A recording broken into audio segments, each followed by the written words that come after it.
Welcome, ladies and gentlemen, to another exciting edition of Ringside Rants. I'm just Mike. That's Bad Karma. That's Jet doing stuff, and that's J Rod doing stuff. And we are here to talk about lockdown, maybe Raw, wrestling in general over the weekend. I had a pleasure of going to another podcast and actually joining in with two other people. Really, really cool. I enjoyed it so much. Friends of I'm the not show even, for sure. Friends of the Mm-hmm. show for sure. yeah, for real. I mean, great guys, great people, great times. So yeah, I really dig it. And they said they're going to try to invade tonight, which is cool with me. I enjoy it. But NWO style, they're gonna come in. Don't. yeah, dude. Speaking of NWO, did y'all see Bo Dallas's latest thing? Mm-hmm. Bo Dallas. Yeah, No. y'all know. Share with them, Mike. Bo Dallas has recently come out with a promo, and it's just a graphic, and it says NWO Forgotten Son, and it's Bo Dallas. He said that Hulk Hogan is no longer here, and that people forgot about him, and he's here to take the mantle. His father was standing beside No New World Order. I mean, it goes off in the deep and goes, you forgot about Bo Dallas. You forgot about Uncle Howdy. You forgot about Bray Wyatt. You forgot about Wyndham. You forgot about Mike Rotunda. I mean, he just goes on and on and on. He says, thank you, Kevin Nash, for giving me my breath back. And he just goes off, man. I posted it to the group chats, even our chat, and to G1 Climax. It was insane, dude. I listened to it twice, and I was just blown away. And I was like, dude, that can't be Bo Dallas. Can we watch it, or is it copyrighted? I don't see why we couldn't watch it, but I'd recommend you do it on your own. That way you get your own flavor instead of shit letting everybody else hear it. I'm pretty sure everybody's heard it, but if you haven't heard it, it's well done. Yeah, I'm gonna have to check that out. I mean, look, we've moved past the Bo Leave section of Bo Dallas, right? We've moved past that, and his talking has gotten so much better. He'll never be on the level of his brother as far as that. Just like walk into a room and Bray Wyatt was in the room. It's not going to be that. But he's building up this methodical style of delivery, a la the old school. It was almost like he was singing in the promo. Mm-hmm. It's a weird thing, bro, because if he goes this route and the old school mentality of like a Nash is gonna be his backing, the fucking gimmick got legs. It's stupid, but the gimmick got legs. I'm not going even. I mean, and the WWE has to put him on television. They have to. They have to make it a faction. Huh? They have to make it a new faction. I mean, the NWO has to come back, man. I mean, it has to come back. I mean, how many years did the NWO last in WCW? What, 4 years? And bro, you could 100% bring Nash back as like a manager. Like a figurehead type thing of the group. Like you did with Ted DiBiase back in the day. Right. And they did with Vincent, and they did. That's one problem with that. WWE owns the now. That's what we're trying to say. Even though he was released from WWE, they have to hire him back. That would make a lot of sense for them to make this. He can't use the NWO if he's not in WWE. Well, wait a minute. Nash owns the Wolfpack. He owns that thing. WWF, because they were using that theme in TNA. What's up, man? Yep. So, yeah. Because whenever him and Scott Hall came out together, they used the outsider. They used the outsider. Boom, boom, boom, boom. Yeah, they used the old school stuff, man. I remember them using for outsiders. I remember them using what's gonna be bad in TNA. What's going to be bad is WWE is not going to be smart enough to pop on this. That's just is not. It's something that's got legs for any wrestling fan that knows how this promo shit works and how it's got legs. It could go somewhere. WWE's gonna say, that's not working for me, brother, and move in another direction. They're Yeah, gonna Hulk Hogan this shit. It's not working for me, brother. This is ridiculous. And I hate it. This is a general wrestling question, guys. How much of talent is not getting over? I'm gonna be honest with you, Anthony. I'm gonna be honest with you. That is the age old question, is it not, Mike? Like that's the. But Dude, ever been. You answered that question on a short a couple of weeks ago. Oh, I did. Indeed, I did. Yeah. No, I mean, the best scenario that we could give you an example is Killer Cross, aka Karrion Cross, while in NXT, an absolute destroyer monster, badass champion, got a badass entrance and everything, and plus with his wife, made it extra great. Then they tried to put him as champion, and it's still NXT champion. Put him on Raw and put him in a gimp suit. Dude, it reminded me of Lord Humongous and Mad Max and the Thunderdome. It was absolute ridiculous. Then at the same time, he went against Jeff Hardy? Yeah, Jeff Hardy. And even Jeff Hardy said, you want me to put him over? And he's like, no. So he's talking about Ilya. Okay. Yeah. All right. Yeah, he's talking about Ilya for the booking. Look. So are you talking about Dragunov still? Yeah, I'm gonna just encumbers this within the best way that I can describe it. Whenever you build up a wrestling character, and he has this main modus operandi that he goes by. All right, so such in the way of a Killer Cross, right? The freaking dude is a killer. He's fucking smash mouth. He's this. He's that. You know what he is. Okay, going forward. That will get stale after a while. You do not need to come off the road, but you need to make a small pivot here and there to keep the gimmick moving. Even the Undertaker needed pivots to continue the growth of the Undertaker. Can we all agree to forget the American Badass though? That was terrible. So that was Mark. No, that was Mark finally just saying, "Hey, boss, look, I've been doing this dead man shit for you forever. Now it's time to get mine," and that's what Mark wanted to do. Actually, right? That makes perfect sense. That all happened because he was getting ready to sign with WCW and could not take the Undertaker gimmick, so he was going back as Mean Mark Callis for changing his mind at the last minute. So that is why the character change actually happened.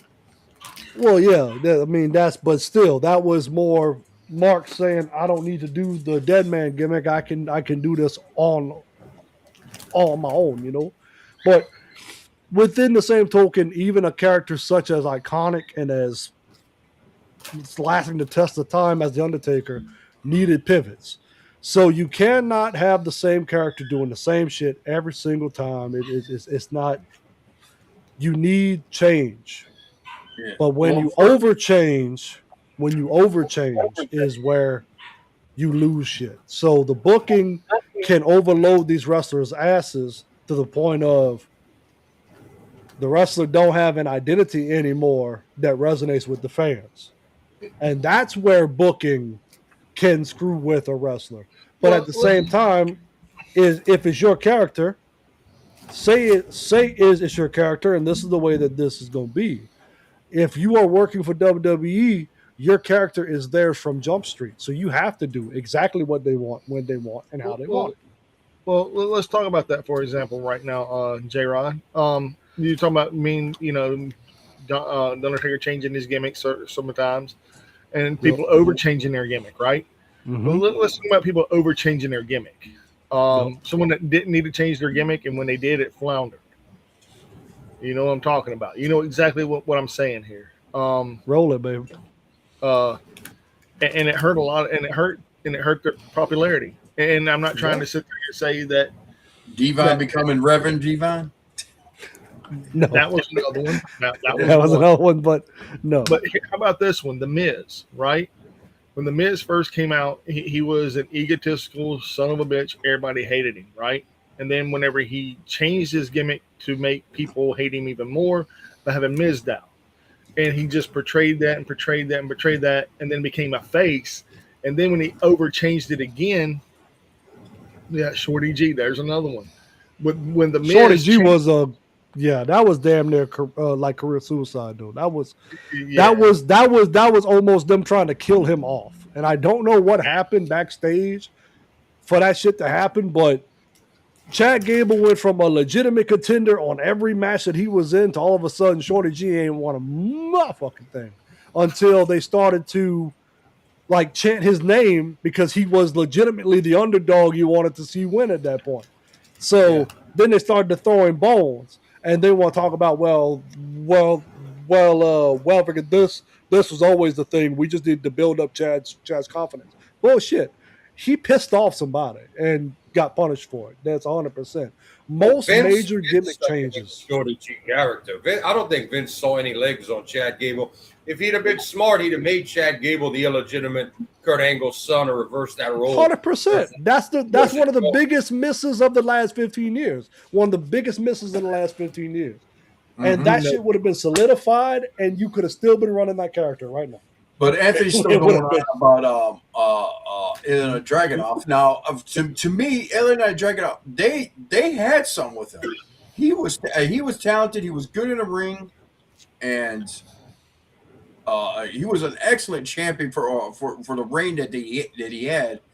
To me, it was like they had him in a good spot. Then all of a sudden, to me, what killed him, I'm sorry, it's that freaking Royal Rumble.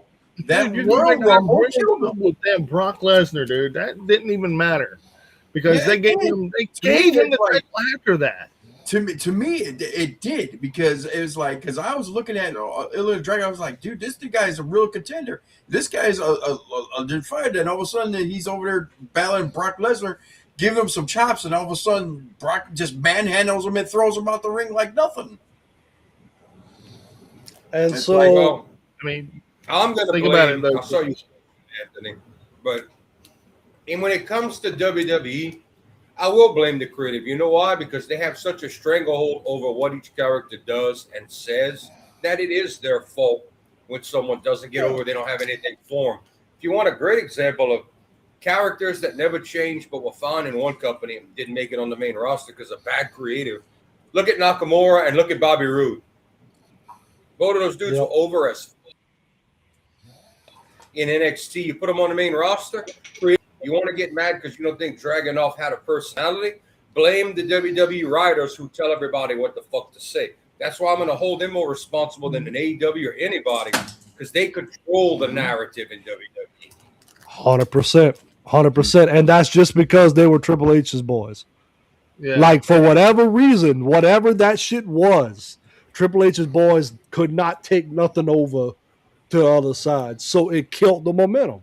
Very few did. Kevin you Owens. had to be fucking way far and away better than everybody Kevin else. Owens, Sami Zayn. Like Samoa Joe should have been a lot bigger on the main roster. Oh yeah, 100%. He should have temporaries. That because of Paul Heyman, he did better than Rude Nakamura. What Samoa Joe, right? But what Samoa Joe was not built for WWE. No, I don't find. No. Like what that character was not made for that. It's the same thing like Nakamura. Nakamura's character was rooted within the strong style of Japanese wrestling, right? WWE don't work that. WWE don't work that. They don't even come close. So you go from a smash mouth style to a more artistic, you got to make it work type. Is the WWE style is for more charisma and characters more than wrestlers, and everybody agrees with that. Everybody knows that. So if your character is based within what you know it to be based in, a smash mouth style, real catch can style, you need to stick with companies that you can showcase your ability rather than go chase a bag that you go fucking. You might get it for 2 years, bro, and then you're back looking for a job. No, that's Let's That's just not call a spade, man.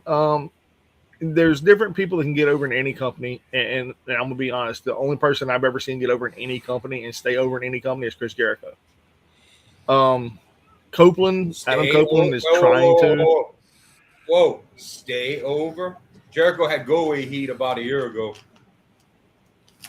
He did have go away heat, but he is the timeless enigma though.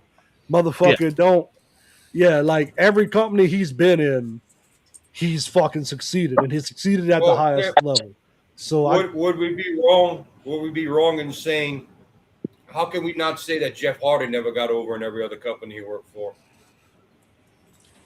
But Jeff was still riding the That's same. He was high as hell. That's why. Yeah, Jeff was still riding the same fucking song and dance from fucking from the old days. You know? I gotta correct something. Y'all talked about Kevin Owens getting over. The only reason Kevin got over, and he's talented enough to do it, but the only reason he got over is because they were trying to piss off Punk. What better way to piss off Punk than to put over the guy he hated more than anybody else in Ring of Honor?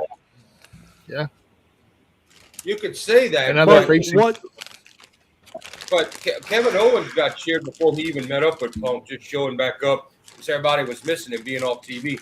That same thing would happen if you take Rollins out for a year. Owens was going to be over because everybody misses the fuck out of Kevin Owens. They like him. No, but I meant back then, because you talked about whenever they came up from NXT, right? Kevin Owens beat John Cena in his first match on the main roster. They did that to stick it to CM Punk. I have no doubt about that in my mind. Oh yeah, 100%. There may have been some political undertones with that, but Vince doesn't like anybody out booking him. Case in point, you talked about Shorty G, right? Yep. He didn't even like his own son-in-law out booking him, because if you look at everybody that came up that was a Triple H guy, they fucking burned on the main roster. American Alpha was over, right? Let's call it like it is. American Alpha was. Creed brothers, bro. Even the fucking Creed brothers, bro. That's a huge miss, because you got two motherfuckers that could literally go in the catch can style that you never let show their worth. Pete Dunne, bro. Pete Dunne. Absolutely. That's the Triple H guy. Was fucking Pete Dunne. Oh, pretty awesome. And lost him. Heavy back. Yeah, the Triple H guy was Pete Dunne, and that was another one that just big miss. But we can sit there and talk about misses all fucking day long. What we need to do is try to get to a little bit of Raw. Josh, you want to go ahead and get to Raw, man? Can we talk about Lockdown? Let me see. Let me bring up the results here. Before we get to Raw, you only got a little bit of Lockdown. Okay, well, I mean, while Josh yesterday, I watched pay-per-view yesterday. Okay. That's the first wrestling show I watched in 2 weeks. All right, let's talk about Lockdown, bro. I looked up the results. Yep, give it to us then, bro. I watched the pre-show. The pre-show was man. I mean, it's what it is. It's TNA, baby. It's TNA. I had to back out to get it over to him. Sorry about that. Oh, you're good. You're good. But yeah, I watched Lockdown. TNA is not TNA, all right? It's still TNA. I'll agree with that. But it's my favorite pay-per-view of TNA. It's Dusty Rhodes' brainchild brought back into the forefront where it needs to be. Mm-hmm. He is Lethal Lockdown. Yeah, Lockdown in general. That's his baby. That's a Dusty Rhodes baby right there. Lockdown. And to watch that show, it to me it paid respect to the people that came before, but the show was lacking in a lot of areas. And who do they have though? Like who of name value and of talent? I mean, the system should have been done 4 months ago. They should have been done with the system. Yes, longer than that. I'm being generous there. You're talking about Moose. I mean, Moose needs to go somewhere else. I think we've seen enough of Moose. I like Moose just fine. I love Moose. You had I think Moose is the most WWE ready guy. I think, as far as it goes, like he could just slide into the number. who's that military cat who just left? Steve Huh? Steve Macklin. Macklin. That guy right there is money. I love me some Steve Macklin. Mm-hmm. But he's got to stay. Yeah. All right. Go. Man. But the show itself, Gerard, I know, I understand that you're watching, but that was the link to join.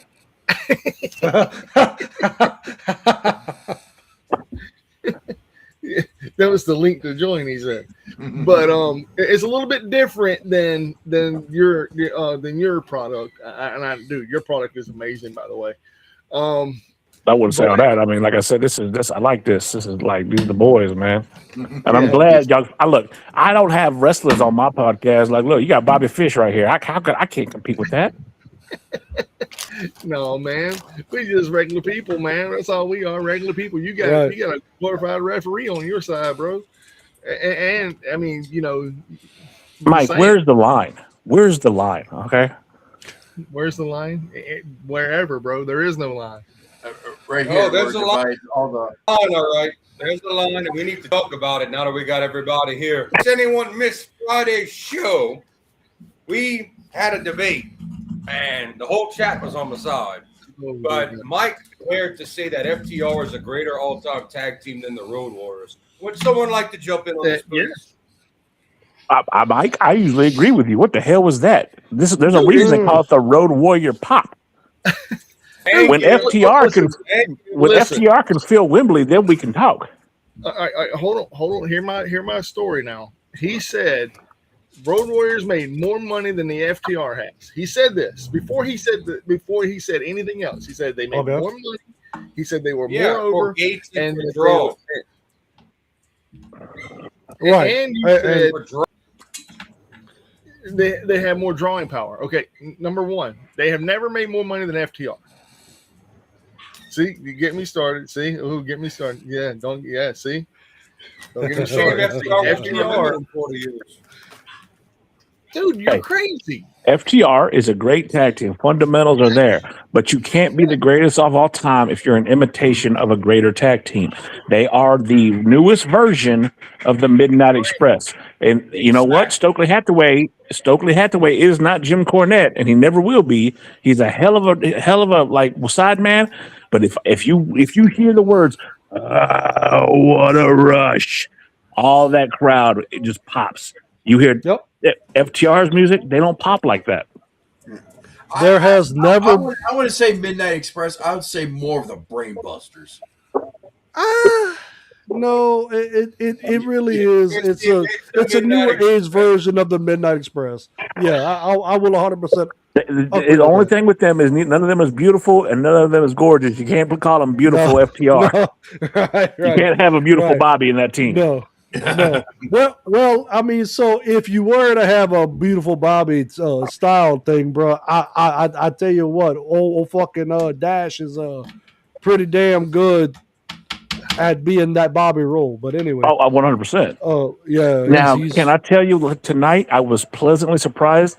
Between the 74 DiGiorno commercials, I actually saw some damn good women's wrestling from Stephanie Vaquer.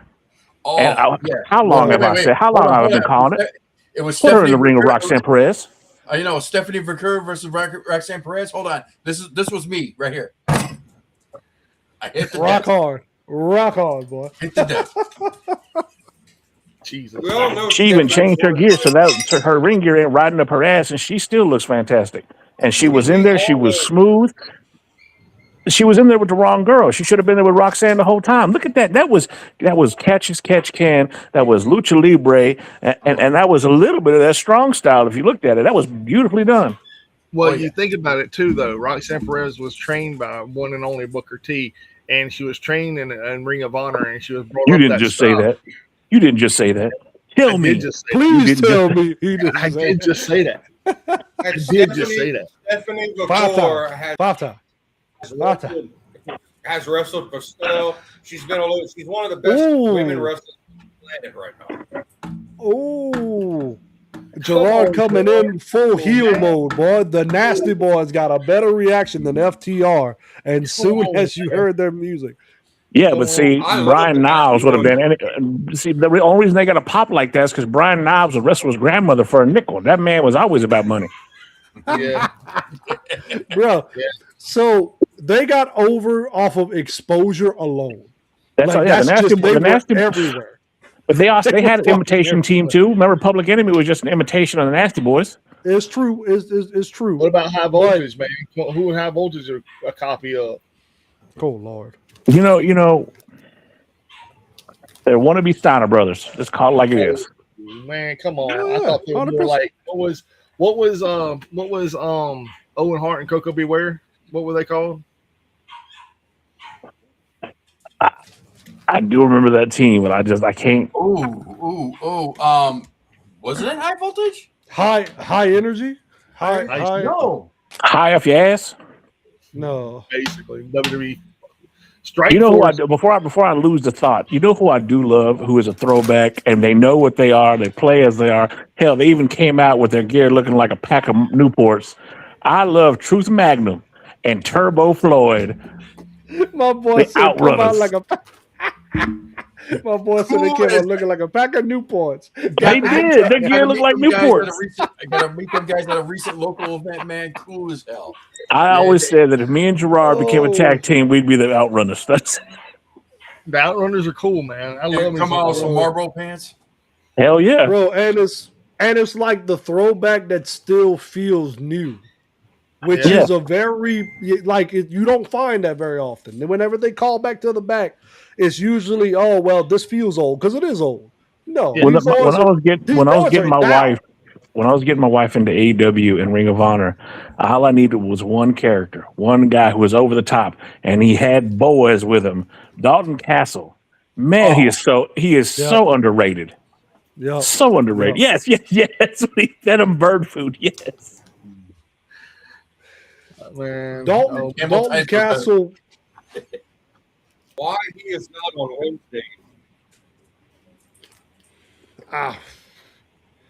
I think he's such a big character. They don't know what to do with him. Like that's just because he can almost overpower what you got going on for him because he's got so much going on with him.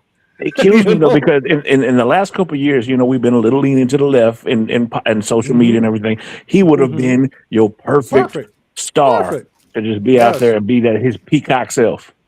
But was not to be. But you know what? But for some reason, the people like him. The people like him. I like him. I love him. I think he's fantastic. But the thing is, he's a legitimate badass. The motherfucker can fight. He's a catch can wrestler. Greco-Roman style. He's Greco-Roman. So he's not Rico flamboyant, right? No, but he's within the same thing. If he could dial it down sometimes, like the big personality he has, if he could dial it down a little bit at times, I think they would work himself. I like it. I like the big personality on him. He's not. Here's what I like about Dalton Castle. He was never afraid to be Dalton Castle. He was himself 24/7.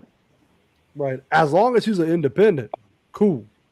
But what I'm saying is if he would learn to rein that back a little bit, I think the other bigger promotions wouldn't be so gun shy. Yeah. You know what I'm saying? That's why he doesn't go nowhere besides Game Changer Wrestling. Is that what you're trying to say? Because Daddy, it's Daddy, dude. I mean, you got to give it to Daddy. I mean, but Gerard's in the chat talking about them spikes. So the Road Warriors used to fuck with him when he would take their gear back and try to drop the spike down on his ass. Come on, man. But Dalton Castle's so cool, man, that even after the match, he got some fucking Cheez-Its in his singlet that he's just eating right out of it. Yeah. Just watch it. I used to watch Being the Elite a lot. And when he did his little spots on there, it was must-see entertainment. Dalton Castle is more Dalton Castle, if he was on the main roster, if he was on Wednesdays, he'd be more over than FTR. Bring the full circle. Come on, man. I don't know. I don't understand why Dalton Castle is not being used on Wednesdays. You can't take your eyes off of him when he's on the fucking. I just gotta talk about that, Jordan. He's got too much personality, dog. He's so big. I don't think they know what to do with everything that encumbers with him. If he could rein it back a little bit, they could fit him in. Easy way to put him on TV. Take Jungle Jack, dick swinging, fucking limp dick. Oh, Here we go. But take his ass off of TV. Take his ass off of TV. Throw Darby out with him, and let's put Dalton Castle on Wednesdays. But I think what it is that they protect Dalton Castle a lot because he has become basically the Athena of Ring of Honor. Like they're gonna keep protecting. But now AEW. Look, I'm not as much as I like AEW. He makes mistakes. The biggest mistake he makes is he doesn't put the guys that we know would get over. Case in point, he made a mistake with Jay Briscoe. How over would Jay Briscoe have been if he was allowed to be on television? Jay Briscoe, great tag team wrestler. Man, only because of one. But a tweet from, what was it, 10, 15 years ago? Kept him off television. Mm-hmm. So, and it kept his brother off television. And then Sammy Guevara made a tweet about Mercedes Moné, and now he's tagging with her fiance or boyfriend now. Yeah. Mm-hmm. Make it make sense. He asked for forgiveness. All right, he asked for forgiveness. So did Jay. So did Mark. Right? They all asked for forgiveness. But the people at WBD at the time, the powers that be, did not want them on television because of people might say something because of their actions previously. And that's the reason why they didn't sign Trey Miguel, because of a homophobic slander he made years ago as well. Which I didn't even know anything about it until after he was not signed by AEW.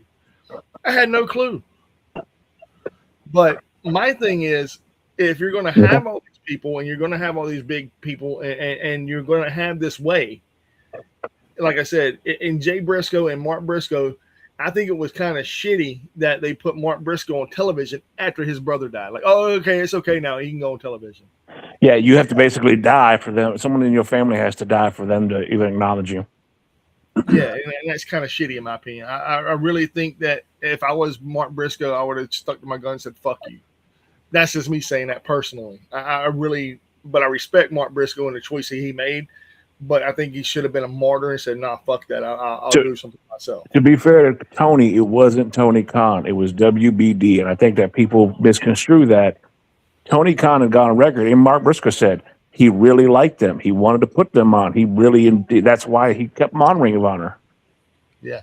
See, Gerard, come on, man. See, I'm a Marlins fan. You come on, man. Look, man, you know Gerard. You met him. He's Boston born and bred. He told you to take that damn Green Bay hat off earlier, Mike. Gerard told you. Yeah, I don't listen to Patriots fans. Well, you can't understand what they're saying half the time. You know, John Cena, everything has an ER at the end of it. So yeah, Cena and that's why I have this out right now, because Mike's wearing that ugly hat. It's a beautiful hat. It's a beautiful hat, man. Get out of it. Look, my two favorite quarterbacks of all time: Troy Aikman, Brett Favre. History. I wish my team would have broke his damn collarbone, man. Wow. So much violence. So much. The hate. The hate is real, y'all. The hate is real. But yeah, the hate is real. Oh, wait till the football season start really going. You're gonna see it. You guys see it really going around here. Yeah. So I got a question for you, Dan. I never asked you. So, what is your favorite football team? Dude, I'm a Dallas Cowboys fan. We suck together. We lie together. We die together. That's just what it is. No, it will always be Dallas. I just say I'm sorry. Man, I got the honor and the privilege to be able to kick a field goal at Texas Stadium, the home of the Fedora, before they tore it down and made Jerry World. Tom Andrew, boy, goddamn. So I had to say something. That's awesome. Yeah, the Cowgirls. That's what they are, man. The Cowgirls. I just told them that. Yeah. So, and then I didn't realize this, but I also got to take a photo with Rebel when she was a Cowboys cheerleader. Ooh. Oh. I got it somewhere at my mom's house somewhere. There's a photo with me at like 19 years old with one rebel. Got she's going through hell right now, but damn. Yep. Oh, She's a beautiful woman. Very Diana beautiful Gerard too. Who's number one in the division? Not yeah. not the Red Sox. I don't think the Red Sox are number one in their division. So I think it's the Yankees. yeah. I mean, Well, that's the end of this my partnership. I'm sorry, it was not on me. my Astros ain't doing too bad either, baby. I'm gonna just throw that out there too. Boo for your Astros too, man. Boo, man. Yeah. I'm a Marlins fan. Okay, I'm a Marlins fan through and through. I'm just gonna say that right now. Best Bears quarterback. No. Tampa Bay is good. The Tampa Bay Devil Rays are good. Tampa Bay Devil Rays are okay. I can fucks with the Devil Rays. So I'll say this: Caleb Williams is good. I mean, tell you the truth, I had this debate in the locker room at my job. It was like Jay Cutler would have been a great quarterback if we had a freaking offensive line to protect him. Our offensive line failed him miserably and let him get killed on the field. Let him get killed. Man, I'm gonna just throw a little news flash at you. Jay Cutler was a just above average quarterback. Yeah, just above average quarterback. Yeah, just above average. Yeah, see, you gotta have longevity, man. You gotta have longevity like us. You know, I'll even go to far to say as Orton had more QB skill than Cutler did. All right, Cutler learned how to work around the situation, and that made him better towards the end before he got hurt. That's where we were, but he was always just above average for a quarterback. Well, here we are talking about football, and let's talk about wrestling. Let's talk about wrestling. I was about to say, we have to deal with the same thing because Gerard will go on a whole tangent about this. So we had so him and Tony Chim have been friends for years, and I always bust his balls. Okay. And when I met Tony, I was like, Tony, no matter what you do, you survived 20 years of being friends with Gerard, so you're a saint in my book. And we were laughing about it. But God forbid something happened to the damn the Mets? The Mets? Oh my God, man! Chimbo loses his shit because he loves the damn Mets. Yeah. Well, Brady, in my personal opinion, and I hate to even admit this, Brady is the GOAT. I mean, he is. I for some reason, I liked him a lot more when he was wearing that Tampa Bay. Whenever he wore them Patriots colors, I couldn't stand his ass. Brady the most touchdown. Well, no, here's my long-standing hatred of the Patriots. At one point, Belichick came out and said, "Well, with all the winning we're doing, we should be America's team." And my response to that would be, "Okay, in the entire continental United States, everybody does know who the Patriots are. You know who knows the Cowboys? Everybody in fucking China. Everybody across the world knows who the Cowboys are. That's what's going on." You know why? Because of all the Super Bowls y'all lost, all your fucking uniforms and shit. You can make a living being a Cowboys cheerleader. Probably fans. But there's one thing that every football fan comes together on, even Dallas fans, their hatred of Jerry Jones, because we hate him more than any of y'all do. That boy. Every year he looks more and more like the Crypt Keeper. I'm just glad for that stupid trade he made last year. Thank you for us. That was pretty. Look, we have never forgiven him for the Jimmy Johnson debacle. We have 5 titles. We should have at least 7, because everybody knows Barry Switzer fell into a championship because of Jimmy. Yep, he did. 100%.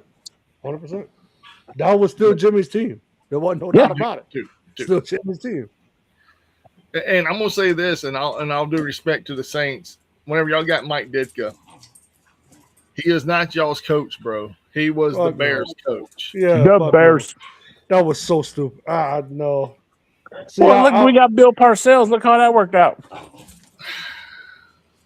Which is wild, bro, because Parcells should have changed the mode of what that was for the better. But Parcells was there for a paycheck. Let's be called like it is. Parcells was there for a paycheck. He wasn't the same guy because the culture didn't change much. He wasn't the tuna no more. He was the minnow. No. He wasn't big nothing no more. Every team that Parcells coached, brother, culture changed when he showed up. And Cowboys, not so much. What I find crazy, back to the wrestling stuff, we're finished watching it now because I'm catching up. Mm-hmm. It was actually some decent wrestling tonight, all 5 minutes of it. I mean, Big Cass looked strong. I mean, I'm tired of Corey Graves trying to live through other men because he couldn't stick up for his own wife. I guess they called him Big Cass for a reason in that relationship. Yeah, but yeah, it wasn't bad. Now it wasn't to the standard I think AEW is putting out as far as wrestling, and there were still 75 commercials about DiGiorno and and Pampers. Yeah, whatever else you can get in there in 30 seconds.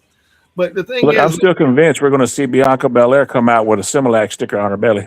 Anthony's hitting my heart right now. Anthony's hitting my heart right now. Okay, settle down. Settle. It's all right, son. Settle down. Now you're going back to the '85 Bears, the most dominant team that to this day everybody models themselves after, models their defense after.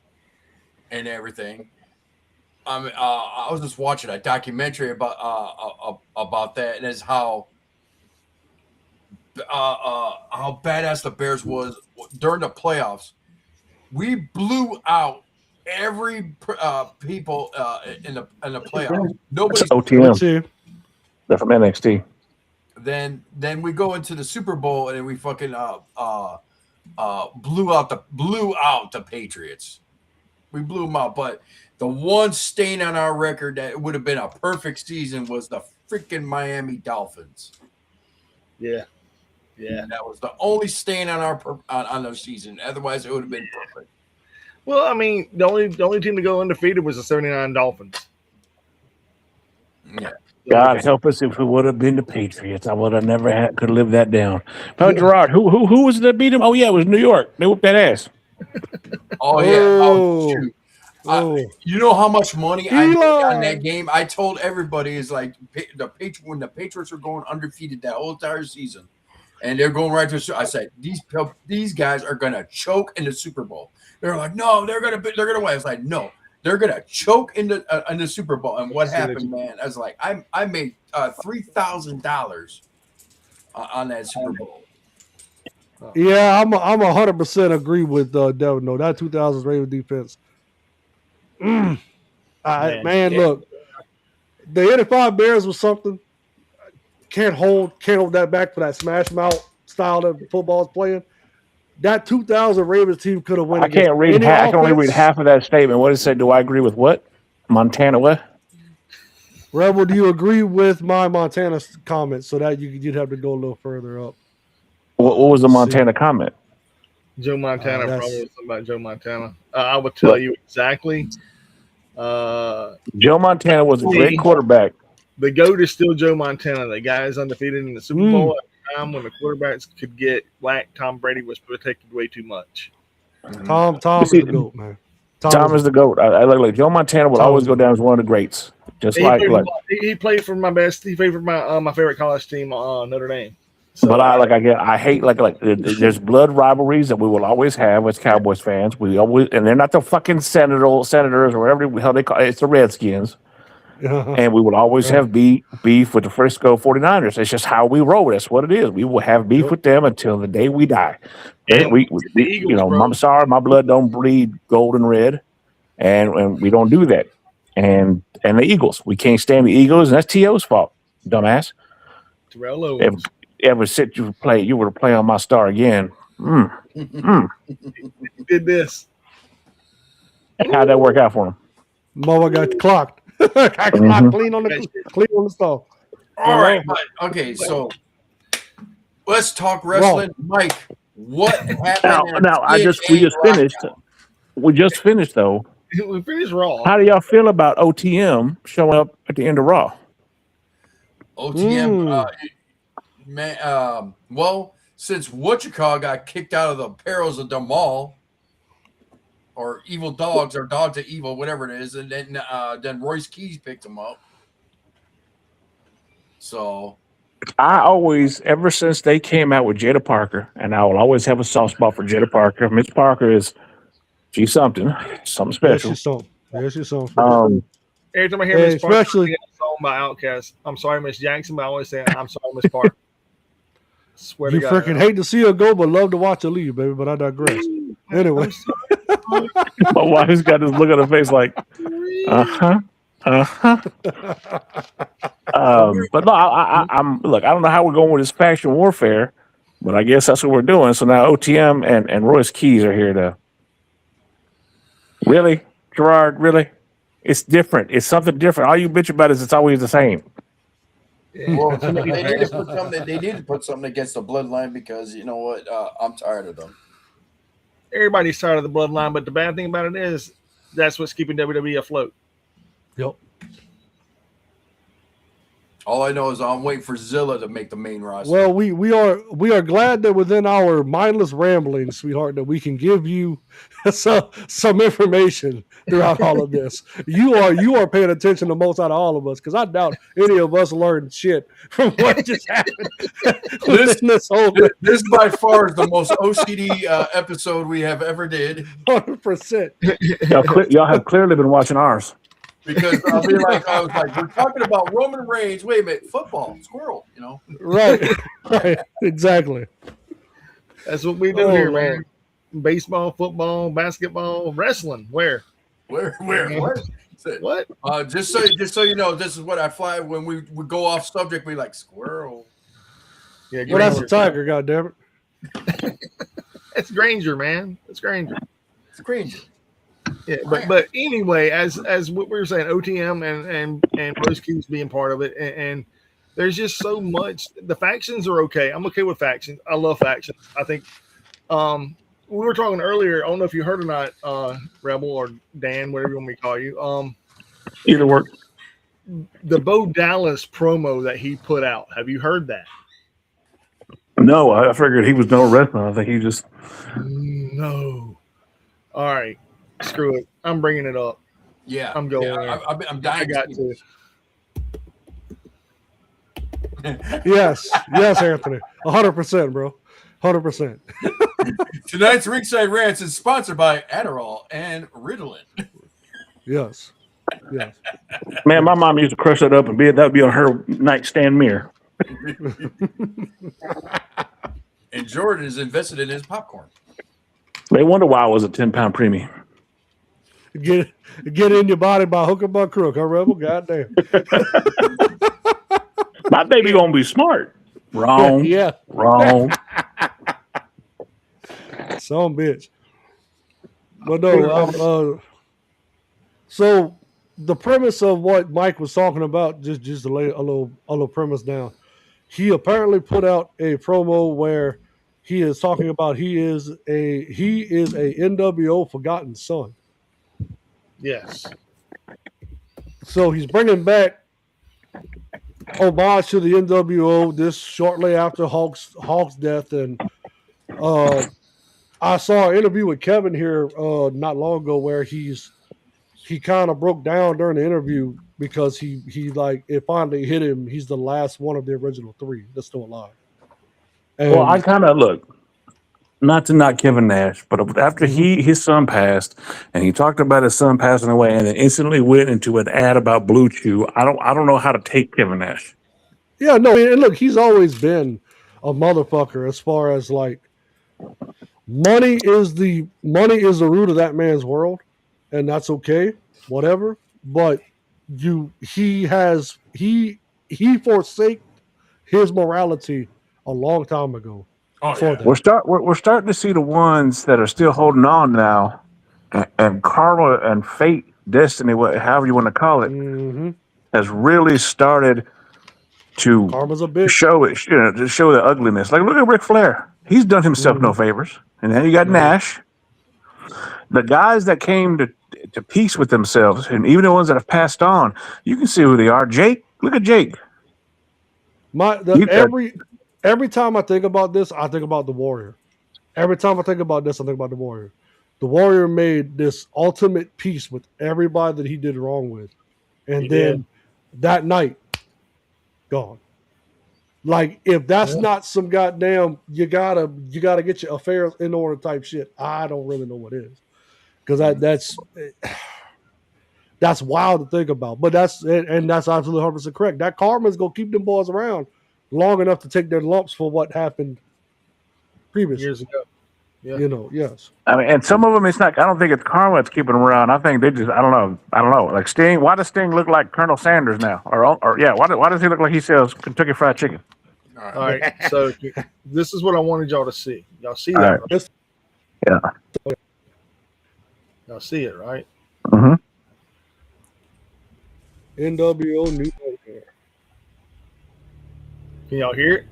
30 years ago, the NWO changed professional wrestling forever. Last summer, the world lost Hollywood Hogan. You called it the end. You held tributes, you cried, you celebrated the man. And then you walked away from everything he built.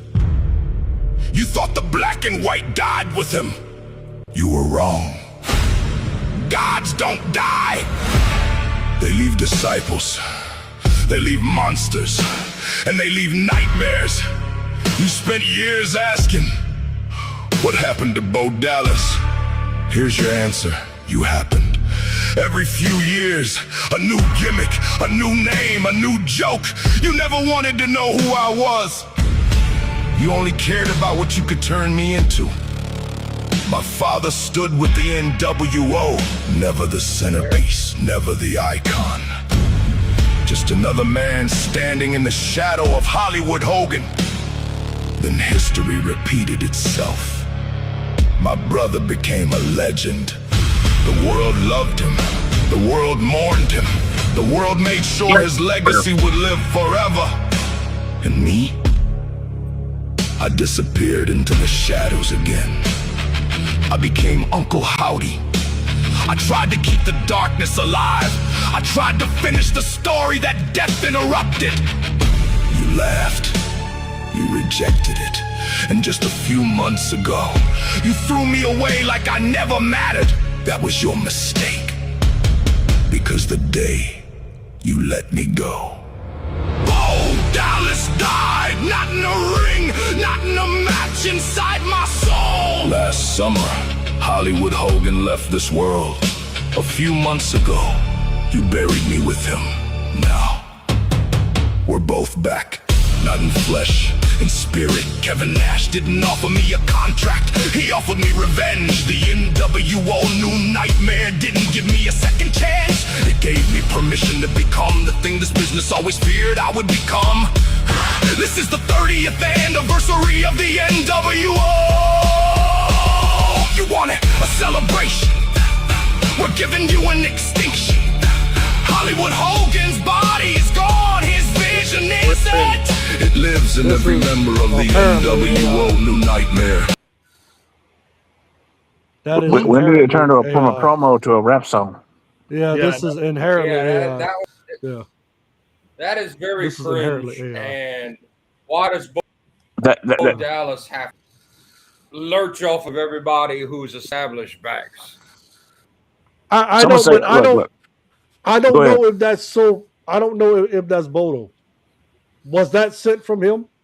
Mm-hmm. Because Okay, that so entire, I'm that gonna entire say the thing's AI ugly generated. truth. I'm gonna say this ugly truth because I love Wyndham Rotunda with a passion. That character, that man, that guy. It took a long time for me to like, because I was jaded from wrestling, and when he came along with the Swamp Man gimmick, that just took over. That was the coolest thing I'd seen. Like, I'm talking about NXT. I'm talking. Most of the good book when he talked about burning his daddy's shrimp boat down. I'm talking that Bray Wyatt, that first Bray Wyatt.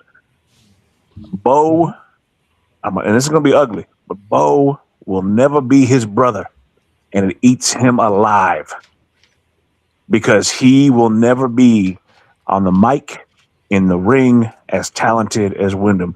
And I know that's rough, but to be the genetic of your family has got to be sad. Because now you're over here leeching off the NWO. The NWO was destined to fail because they didn't know how to handle that.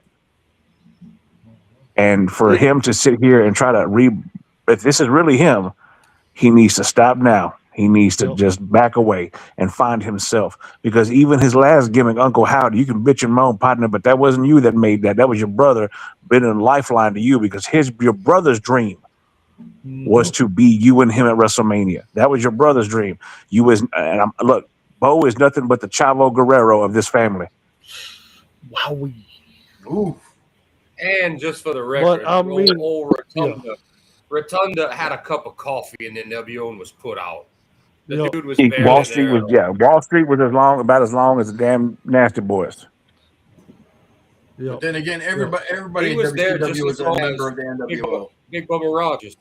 Big Bubba Rogers was put out at the same time he was put out. Like, because they were looking for fresh. They were looking for new. They were looking for something that would vibe with youngsters. And that I'm sorry. Wall Street was IRS. You look, who wants to pay the damn taxes? All right? Nobody wants to pay the damn taxes. Right. And the Nasty Boys, by the time the 80s hit, the funk had already hit. They was stale and stank. They was too nasty.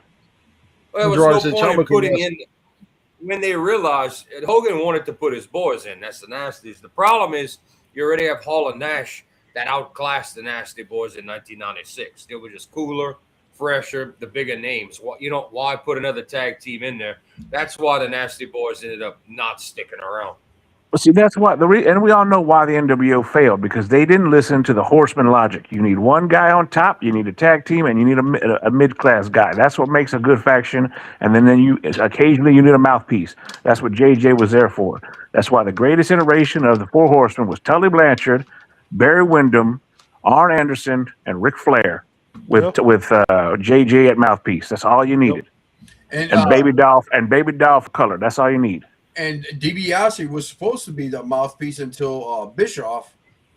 Bischoff had a hard on and wanted to be part of the clique. That's what it came down to. Yeah. Mm-hmm. Bischoff did it better, though. Bischoff was a terrific on-screen character. One of my all-time favorite heels that got on everybody's skin.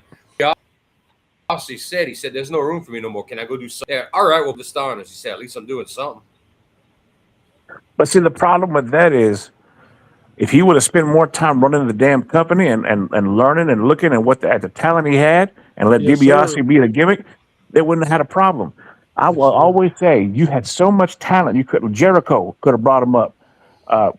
What's his name? Who passed away, came over and was supposed to have the Devil's Advocate get in WWE. Oh my God.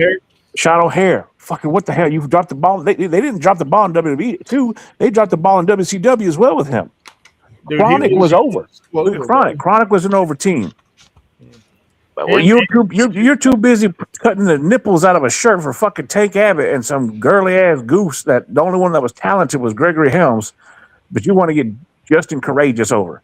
You had AJ Styles, you had Jimmy Wang Yang, you had all this talent, but you're too busy. They only had AJ for the final week. But they're too busy worried about, I wonder how tight Major Gunn's tits are going to look. You know what?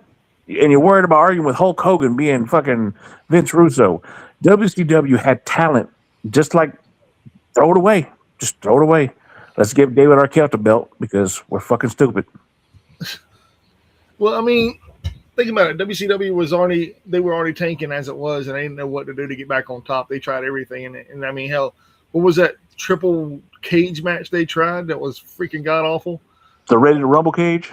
Yeah, they tried it at a pay-per-view and it was, oh my God, terrible.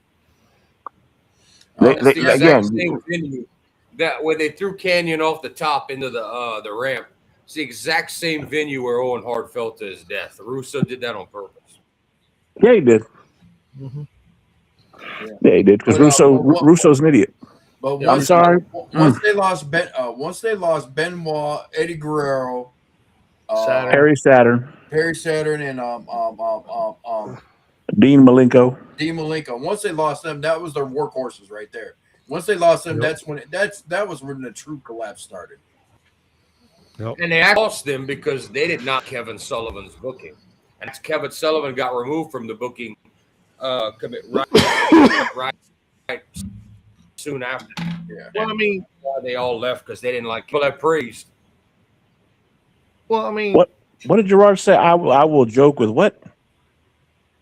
About his hair whenever he was younger. He had the DiBiase hairdo. He did. He told me when he used to go back there. The stylist used to cut his hair look like DiBiase, but it looked like they put a bow on his head and just cut around it.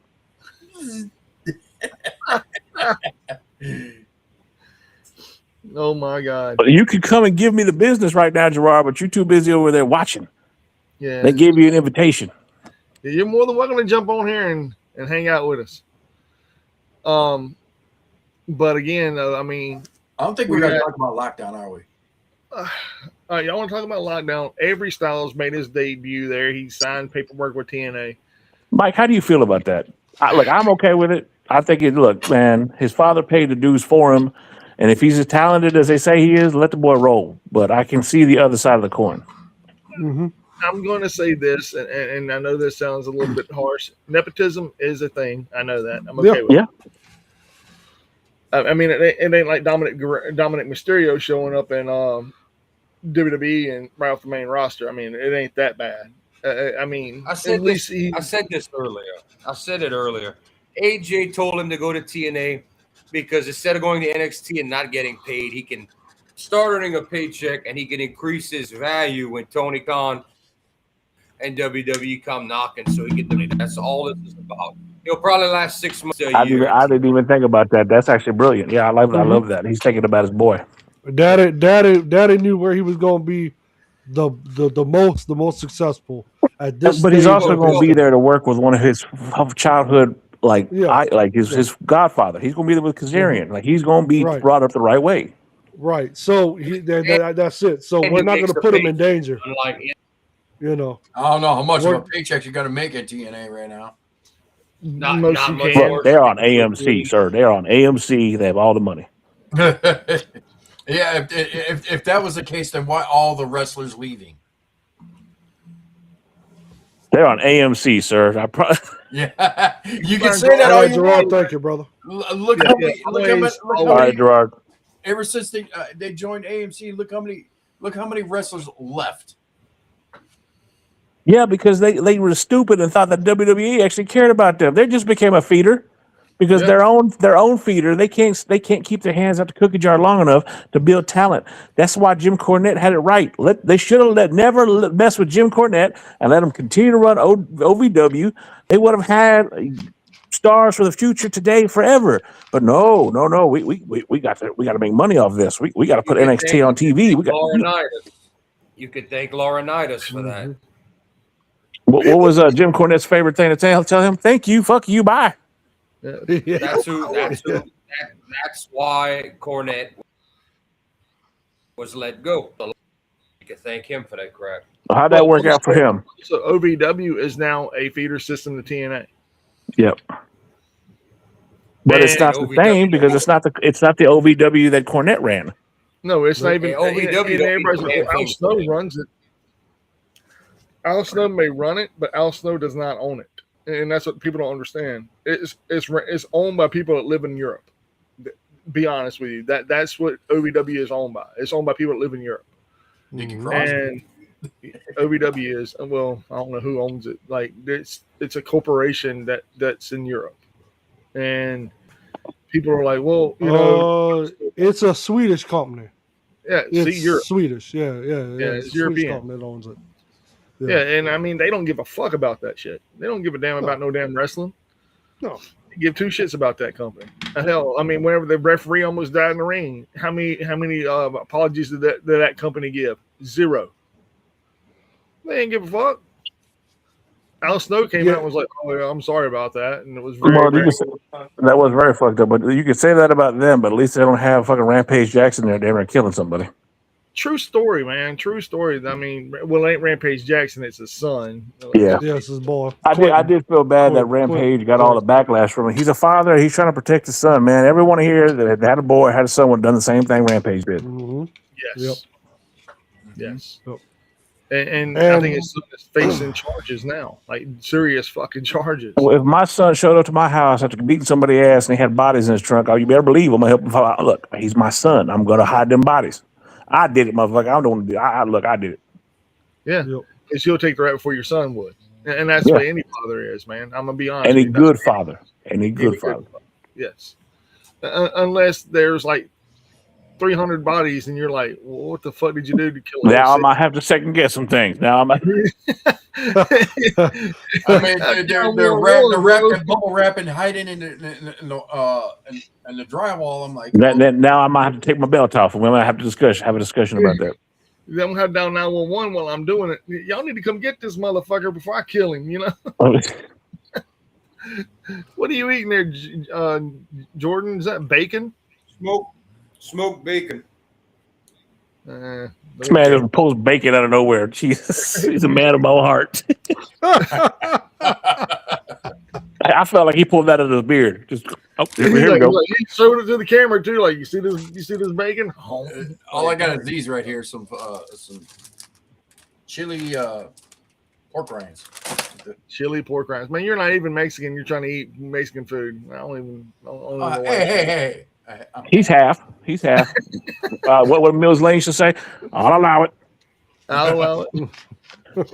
But no, like tonight, I will say this: first match, Stephanie Vicaire versus Roxanne Perez. It should have been. Look, they should have touched a long time ago, and they put on a hell of a match. Again, it's not anything they're not doing in AEW. I'd actually be worried if there wasn't 75 DiGiorno commercials throughout the episode today. Then you have Ray Phoenix and not Ray Phoenix. You had Dragon Lee. Yeah, Dragon Lee tonight. That was a good match. Got a bunch of talking. Ray Phoenix, yeah. That was another good. La Parker looked great. La Parker, look, man. You have to be entertaining to wear that uniform to work. That's all I'm saying. That was pretty good. Then the main event kind of flopped, but we got the arrival of OTM. We'll see where it goes. It was different. Didn't see this coming, so that's cool. Yeah. You got 3 matches. So in 2 hours, I got 5 matches total. I mean, you get that on you get 35 DiGiorno commercials. 35 DiGiorno commercials. And you get that in TNA as well. And we might get 4 in TNA, and an injury report. There's latest on the injury report. I'm like, I don't give a shit. Give me a match. Well, I mean, I'm gonna be honest with y'all. The whole lockdown card, I had nostalgia feelings because I felt like Dusty Rhodes was in the arena. I really did. But the card didn't live up to the hype. They didn't have anybody, like everybody says. They didn't have the people, man. Like, they don't have the star power like they did back in the early 2000s.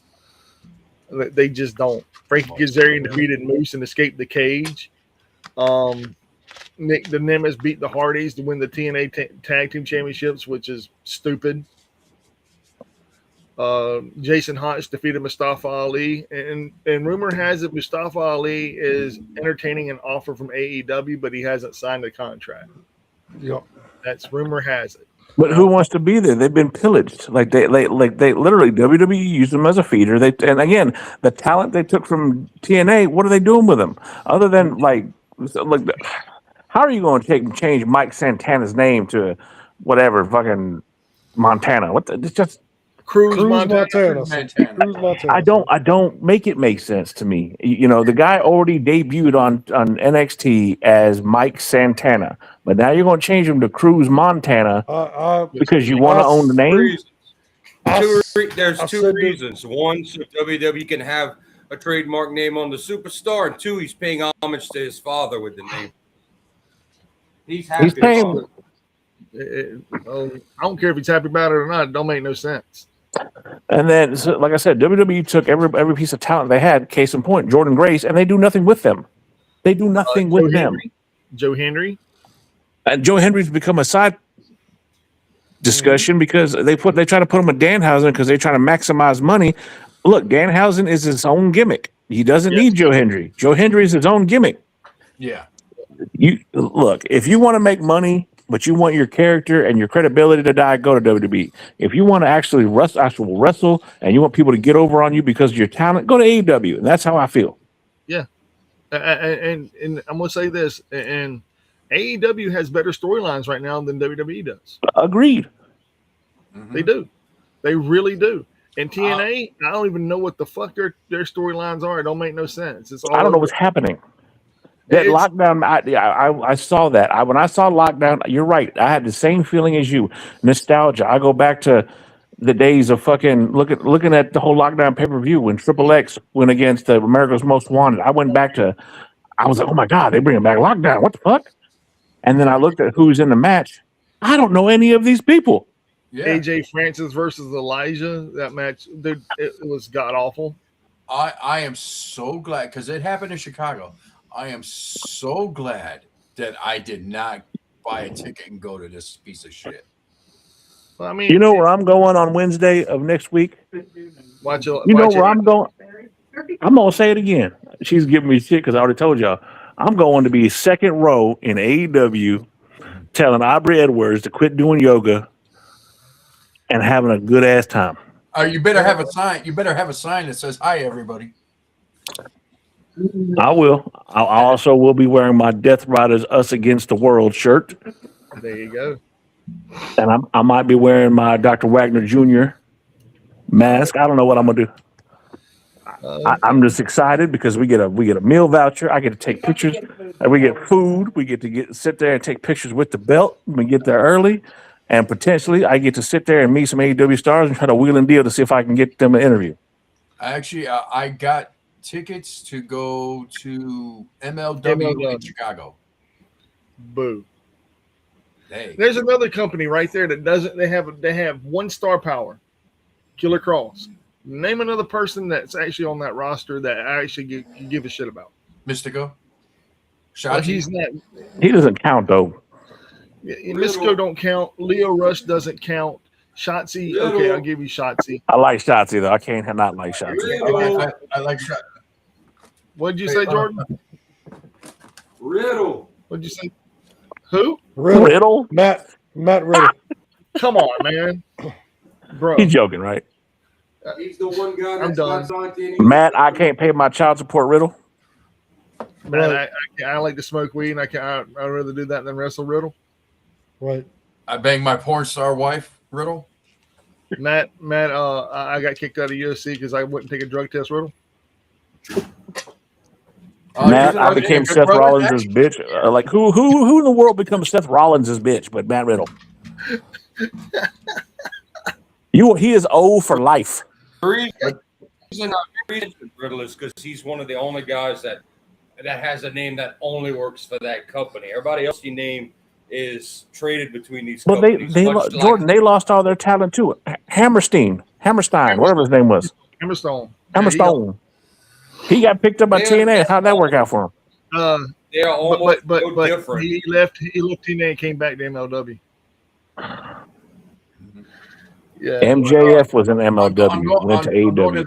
I'm going to go to that, and I'm going to pick next week. I'm going to pick up the ticket to AAA in Chicago. Are you really going to go there besides the All Out, dude? You know what? I have been to so many AEW events. It's like I said, it's like a bucket list thing. It's like I've seen ECW, I've seen WCW, I've seen WWF/WWE, I've seen NXT. It's like I've been to MLW, I've been to AEW events. I've never been to a AAA event. I'll tell you this, Mike, you will enjoy it. It is going because I used to have a lot of those here in Texas. If they keep the same flavor, if WWE by that time hasn't saturated it so much, there's nothing quite like a AAA event because they do it right. And it's an offshoot of WWE right now. It is not. Conan is still a big part of that company, and so I'm hoping they haven't fucked it up. But yeah, well, this is Worlds Collide, so it's WWE, AAA, and NXT all together. Oh, then yeah, you can be fucked. You might look. You spending too much money on a ticket ain't gonna be worth it. But it's actually not that. It's not that expensive, believe it or not. How much is it? And where are you sitting? I could get a decent ticket for like about $60. Where are you gonna be at? Not ringside. I tell you that much. Oh yeah. No, it'd be like nosebleeds. No. I bet money is nosebleeds. It's I right. bet whatever the money you spend on that, you could spend at AEW, and you could be right up a wrestler's butt crack. Oh, I know. I've been to multiple. I've been to not all in the first All Out. No, not which one was All Out? All In. All In was first. The very first All Out in Chicago, I was there. I took one of the side banners. And you sold it on eBay. And I sold it on eBay. I got young. I was close enough that I got Young Bucks money. Heck, I got a piece of the Cracker Barrel from the Darby Allin match. That is the honky bucket. That is called the honky bucket.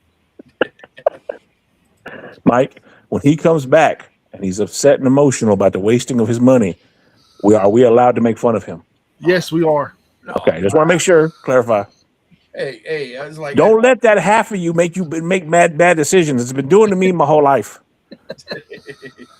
No, I'm gonna go because NXT. I had a blast at an NXT event. I did too. When I could actually tell you the name of the stars in NXT. Yeah. Then yeah.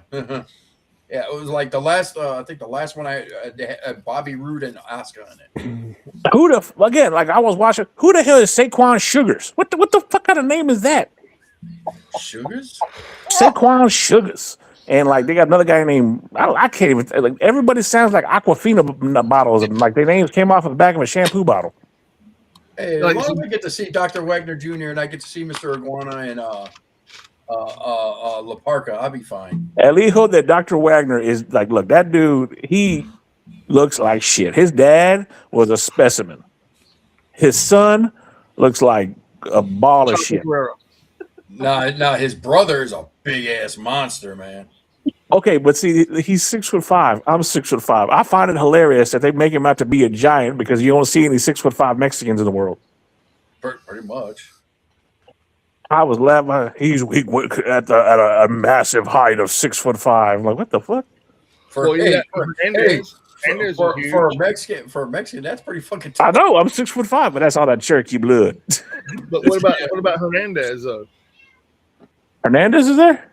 No, I'm just saying. Remember him? He was huge. Yeah, he was Tex-Mex. Like there's a difference. Yeah, there's a little bit extra water in that blood. I'm just saying that he drank a little bit of the fluoride. That's the fluoride that got down to Mexico. That man was tall. Oh no, man. he was freakishly strong. But I can't take him seriously when his name is Sean Hernandez. I don't know too many Seans. So. Nice guy though, man. And absolutely, I would never talk negatively about him. And the fact that Homicide didn't want to kill him says so much because Homicide hated everybody. He hated Ortiz. He couldn't stand absolutely, yeah. Standing. But Ortiz comes and did he not call it right? Ortiz is just there to get a paycheck. He does not. That's my big issue with wrestlers nowadays. If you're there for a paycheck, brother, then go get a job at fucking Best Buy. All right, like love what you do. Yes. Ortiz it looks like one of my mom's ex-boyfriends. So. Ortiz is like somebody who's running from the law today. Look at this man and tell me he does not look like Bobby Fish. Bottom corner. Yep. He does look like Bobby Fish.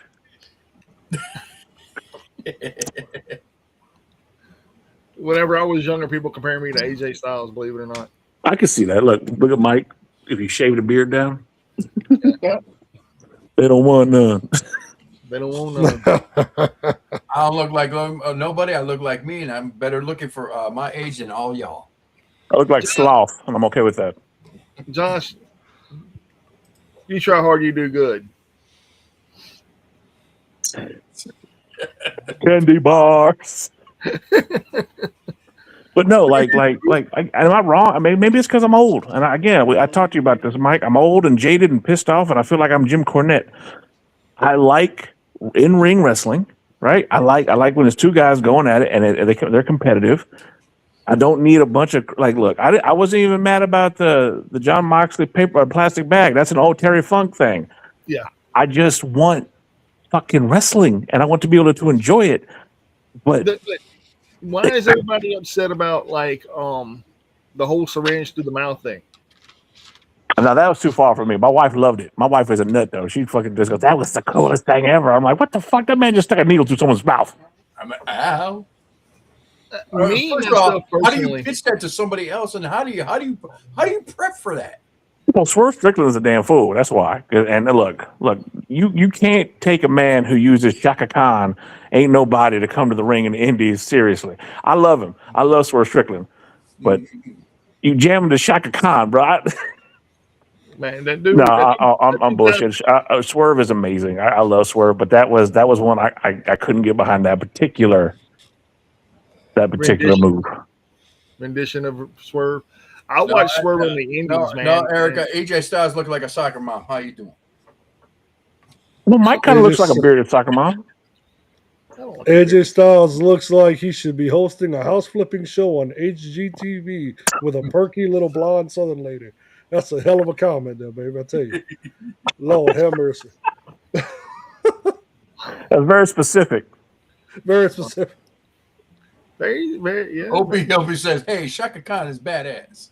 Shaka Khan was badass, but that's the first time I saw Swerve Strickland, and he came out to that. I was like, "Who the fuck is this?" Little did I know he would become one of my favorite wrestlers of all time.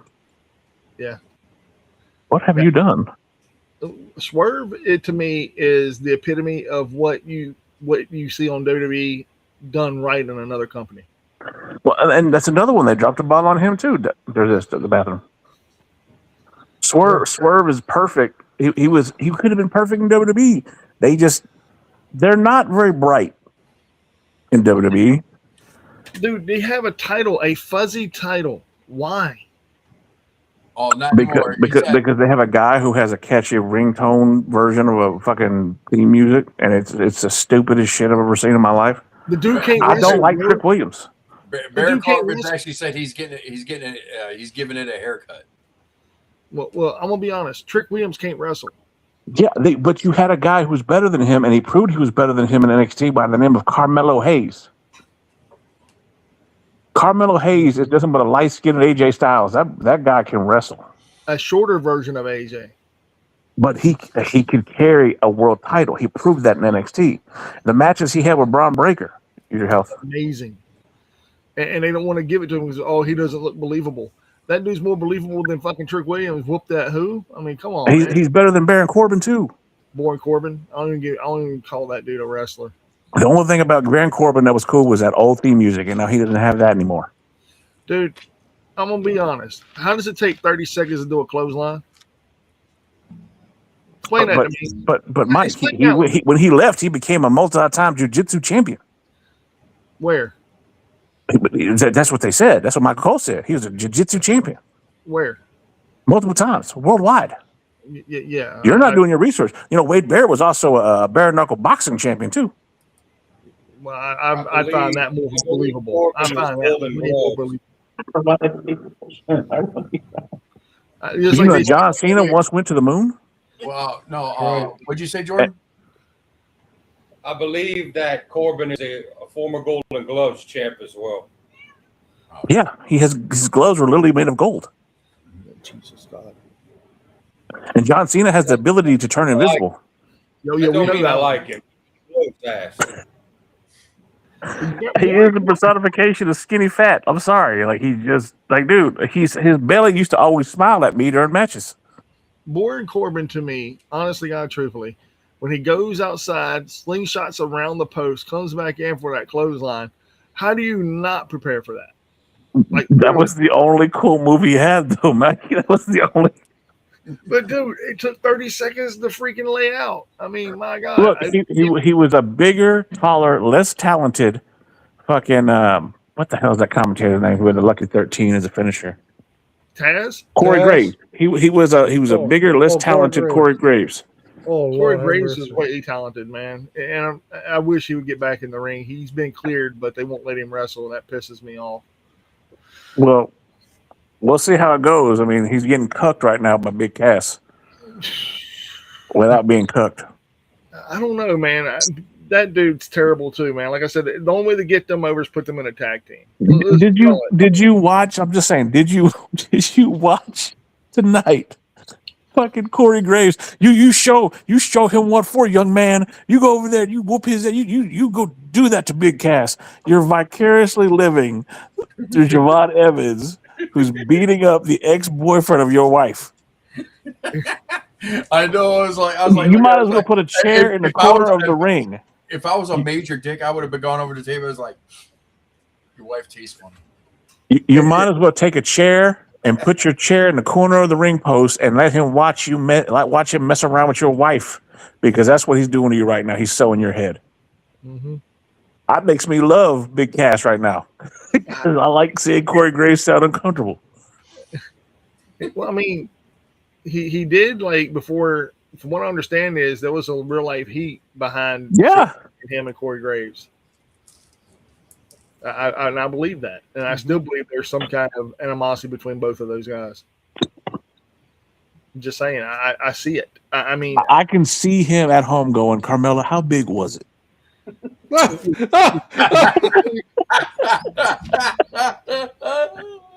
It's not about how big it is, Corey. You're just fine. God damn. I'm sorry. There's a reason they call him Big Cass. Because he's got big feet. Just like how what was her name? Hulk Hogan's ex-wife. What was her name? Oh, don't get me started on Linda. That crypt keeper looking Jesus. Dude, what she said on that Netflix show about Hulk Hogan. Whenever she goes, it was crazy. I never been fucked by a giant. I was like, oh my god. Yeah. With her and that video she put about crying about how he ruined her life and how her daughter won't talk to her. Well, you fucked her best friend. You were fucking a dude who was her age, who was her friend. Yeah. All right. Your skin looks like you could be the wife of the Marlboro Man. You look like an old leather couch. You got no room to tell anybody's shit. I mean, I would like to see her tits. I mean, I'm not gonna lie, but that's about it. She's built like a fucking potato. The only claim to fame she had was on Hogan Knows Best. Y'all were swingers. You ruined the Macho Man's marriage. You know, what more do you want? You're a horrible human being, and that's why one of the few things. And your son killed a guy, and y'all wanted to do a whole special on, this is going to be your redemption arc, brother. We're going to get you. They're going to get TV cameras. We're going to, it's going to be okay. Just keep your mouth shut. We'll get it all. Again, y'all are horrible human beings. God, look, I hope that Terry Bollea found peace in death, whatever it may be, but they were horrible people. They're horrible people. Yeah, especially like when you said the swinging thing. It back in the 80s, and this is from not hearsay, but watching and hearing and the rumblings of the underworld of the wrestling organizations. That was the biggest thing back then. That was that and Hawk doing coke off somebody's butt. I mean, I saw that video. Yeah. So I mean, dude, legit. I mean, what a rust. That's where that came from. Cocaine and swinging. That's even Jake Roberts back when was it Beyond the Mat came out.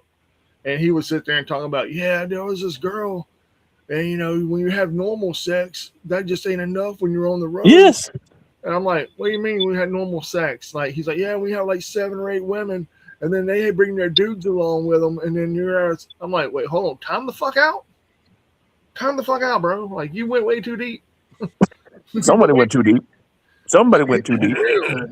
Like, hey man, you in this? Like you Someone telling had me that like the old song from Green Jelly. You want to see Snakey? I'll show you Snakey.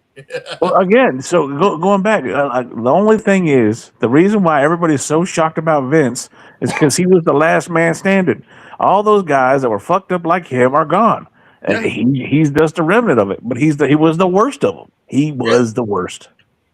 Vince? I believe this shit happened. The only thing is, I think he was paying her enough money that she was okay with it. I do believe he took a dump on her chest. I do believe him and Laurinaitis ran a train on her in the office buildings. I do believe that everything happened. I just believe that when the money stopped, woe is me, my life is horrible. What have you done? Yep. I need more poop on my chest. Well, that's going to be about $300,000. That's what I'm saying, man. Like this podcast is brought to you by Depends. Opie says I can safely say I would not have survived pro wrestling in the 80s. For real, man. Let's think about it now. Of all the wrestlers from the 80s, there's like a handful I can't remember. Tony Atlas, Hillbilly Jim, Hacksaw Jim Duggan. Don't remember Tony Atlas. He touched my picker. He touched my picker. Touched my picker. Oh man, that dude. I love me some Tony Atlas. The laugh kills me, man. Laughing like Cleveland Brown, goddamn it, I tell you.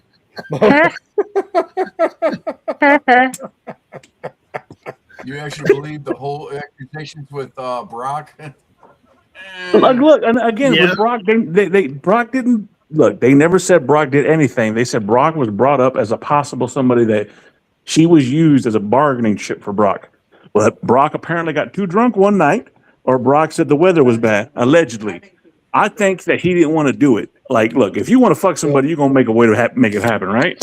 She wasn't all that attractive. I'm sorry, Rena at fucking 70,000 years old is still more attractive than Janelle Grant. And let's be real. You think that Rena didn't know about that situation? I'm pretty sure, like, oh baby, they want me to go fuck this lady. Absolutely. You know that she wore the pants in that relationship. Hell yeah. And she's like, go get that money, baby. Go get that money. I don't think that he did it. I think that, look, they said everything was done through text messages. It could have been her and him sitting there like me and my wife do. Telling you want him to piss for you.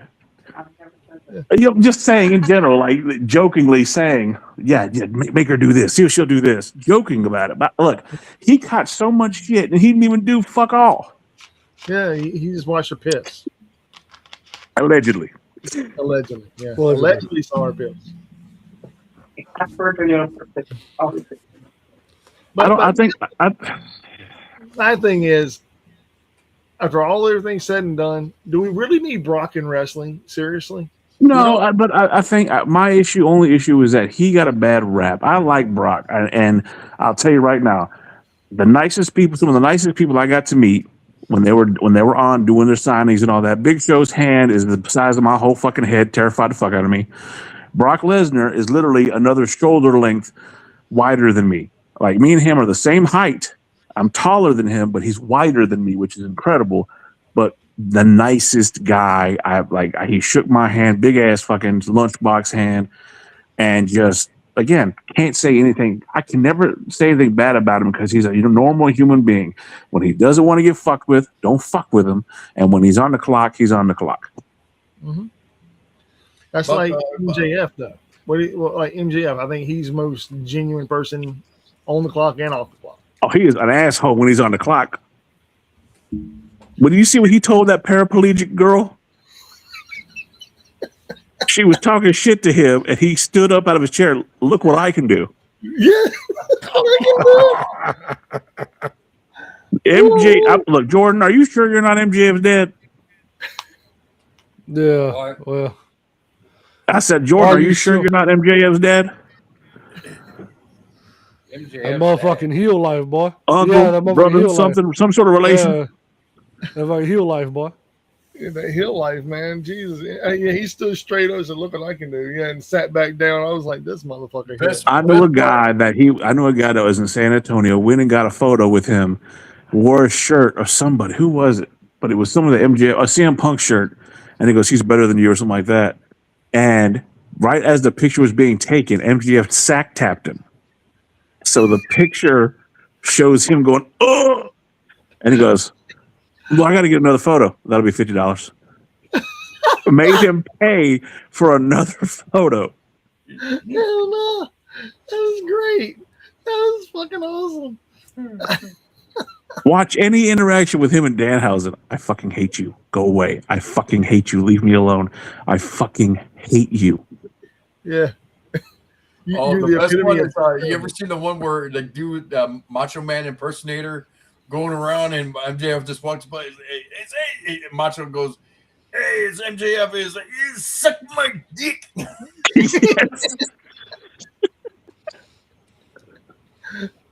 MJF, dude. Even when like there was a kid, I think it was like a 9-year-old girl. She goes, "I don't like you." He goes, "Huh?" He goes, "Well, I'm pretty sure your parents don't like you either. They'd rather have you aborted, but here you are." Oh yeah, he called that one girl. She said, "You know, you're adopted, right?" Yeah. Because her parents were there, and the girl didn't look like her parents. You've got to be adopted, right? I'm not even this horrible person, man.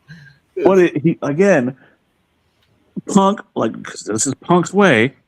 In the fucking interview with Errol Hawani, yeah, fucking Maxwell's the nicest guy you'll ever meet. You know, it's all the gimmick. Fuck you, bro. Fuck you. Fuck you. Yeah, for real. Why would you do that to Max, man? You know Max is an Because he's asshole. jealous. Because I'm sorry, Punk can talk all the shit he wants. Max is better on the mic. He's better in the ring. Look, I'm tired. Like, look, can we not live the lie anymore? Punk is not a 5-star fucking wrestler.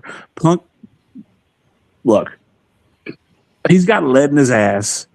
The thing is, and I blame everybody. I blame myself because we chanted his name for 7 years because we're stupid because we had no alternative from John Cena other than CM Punk, so he got over.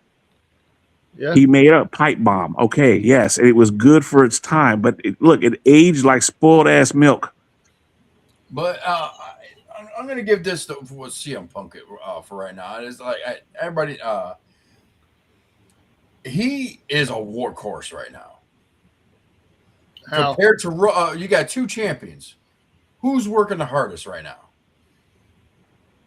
Watch this. Watch this. Mike, if you were as over as Roman and you can get paid double the money of everybody else and be home with your kids, would you do it? Yep. Okay. Yeah, but Roman, at the same time, but it's like I want a champion represented. Okay. That was the thing. That was the thing with Roman's reign. No pun intended. But the whole entire time he was champion, he barely fucking wrestled. It was annoying the shit out of me. He's champion now. Brother, it's a news flag. And remember, he says this whole part-time thing is going to change. It hasn't changed. WWE don't give a damn about the fans. Yeah. They give a damn about making money. And the thing about Roman is this: when Roman went through everything he went through, he fucking begged and pleaded and cajoled and did everything he could to get over with the fans, and they treated him like shit. They gave him a horrible gimmick. The motherfucker went through leukemia. He did this. So finally, as an old man, much like us, finally said, "Fuck y'all. I'm gonna get paid. Y'all can eat my ass." CM Punk knows that the only way that he can be relevant is, I'll do the Make-A-Wishes. I'll be just like John 2.0. I'll do everything because I want y'all to like me, because if I fuck up here, I got nowhere else to go. Yep. You think Punk's going to AEW? No. Nope. You think he's going to go to TNA? They can't afford him. You think he's going to MLW? Can't afford him. He wouldn't last 2 minutes in New Japan. They would eat him alive in New Japan. Punk is exactly where he needs to be to get paid. And I'm not a CM Punk hater. I'm just telling it like it is. He's where he needs to be to make a living because nowhere else can take him. Nowhere else wants him. Because of his antics, because of the way he is and the way he's always been. Just like RVD said, whenever RVD and the boys were hanging out in the back, he's like, "We got a meeting." And RVD goes, "Well, who's leading it?" He goes, "I am." He goes, "Yeah, okay." Like, they didn't care. Like, whatever, dude. Like, you're nobody. Like, literally nobody. And then he's wanted to be a locker room leader, and nobody took him serious. And he picked up his ball and went home. I mean, that's CM Punk. I mean, he wants to be bigger than what he is. He's doing NXT. He's going around NXT. He's taking photos with Lena Black or Cora Jade at the time. They showed those pictures last night on Lockdown. He's taking pictures with all these other people and doing all these other things with all these other wrestlers, up and comers, putting them over, showing them the ropes. Dude, no, you're not. You're showing them the cheap way of what you did to get over. And it ain't working because none of those guys and girls are doing anything in NXT. It's just fact. The problem I have with Punk is that he made a declaration that he was a locker room leader. Did Mark Calloway walk into a fucking locker room and call himself a leader? No, he earned that. Did anybody else who was ever put in that position just decide one day that I'm gonna be a lock? No, they earned it. When you walk in there and you win a world title for the first time, and you have the nerve to tell Mark Calloway, "Well, I don't do this and I don't do that," you say, "I'm gonna take this ass whooping," and you be grateful for it. Yeah. And the problem I've always had with Punk, and again, I was young, I was rebellious, hence the fucking name, whatever it may be, you know what I'm saying? But the fact of the matter is, Punk has never shown true respect to the people that came before him. He's always thought he was better. And he loves Terry Funk, he loves the old timers, he loves this, but does he ever truly, did he earn that spot like the rest of them did? No. They made fun of him. RVD said it. He tried to walk in here. Booker T said it. He thought he was going to walk back here and run the show. You ain't shit. You ain't done. I got boots that are older than you. They landed. RVD was like, "You're who? Okay, whatever, loser." You know, like I'll have to answer to you. That's exactly what RVD said. I don't answer to him. I don't know that guy. He ain't no leader. He leads nothing, and that's exactly what he is. I mean, in AEW, he had his own separate locker room. He didn't want to be with the boys. He didn't want to be. He didn't want this, and he didn't want that. He didn't want to disrupt anything. But that's disrupting everything when you're not with the boys. When you sit there and you have a separate locker room away from everyone else, that just ostracizes you. That pushes you to the outside. He should have thanked them. He should have thanked them. He should have thanked Kenny. He should have thanked Cody for giving him an alternative, because where was he going to go had they not started AEW? Nowhere. Cody was already out of the company by the time. What I'm saying, Cody had those. He reached out to him. He said, "Yeah." And again, even then, the first time they reached out to him, he threw a fucking fit. Yeah, because the money wasn't right. He laughed at the money. No, he not just that, but he said, "Well, Cody had no right putting me on blast like that." Because all Cody said was, "Yeah, I reached out to Punk. He didn't get back to me," but he took offense to that. Yeah. I'm not knocking the contributions of Phil Brooks and everything he's done to wrestling. I'm knocking the fact that if I'm going to say that, and again, it was a hard take, Ric Flair is not the greatest in-ring performer of all time. I'm sorry, it's just not true.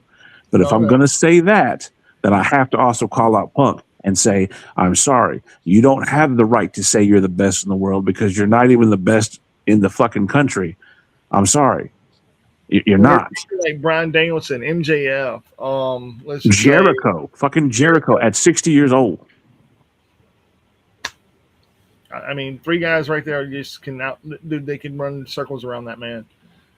Even Rey Mysterio, I think, is a better athlete than CM Punk. And even in Penta, I believe, is a better athlete than CM Punk. Chad Gable, and these people that's in the same company as him. And that goes without saying. CM Punk to me is, and I'm not hating on CM Punk, but he's not the best in the world. Seth Rollins, and as much as shit as I give Seth Rollins, I think he's a better wrestler than CM Punk. Punk is great at talking shit. Is he Roddy? I don't think so. But he's great at talking shit. Is he better than MJF? I don't think so. But he's good at it. He has two good moves. The GTS. Which he stole from Kenta. Which he stole that from Kenta. Yes. Because remember, his move used to be the Pepsi plunge. But they weren't going to let him get over all the fucking turnbuckle pedigree. No. And the Anaconda Vice. Those are the only two moves he can do proper. Everything else is generic. I'm sorry. He's a generic wrestler with two moves. But see, he got over in a time when we were subjected to John Cena, who had the five moves of doom.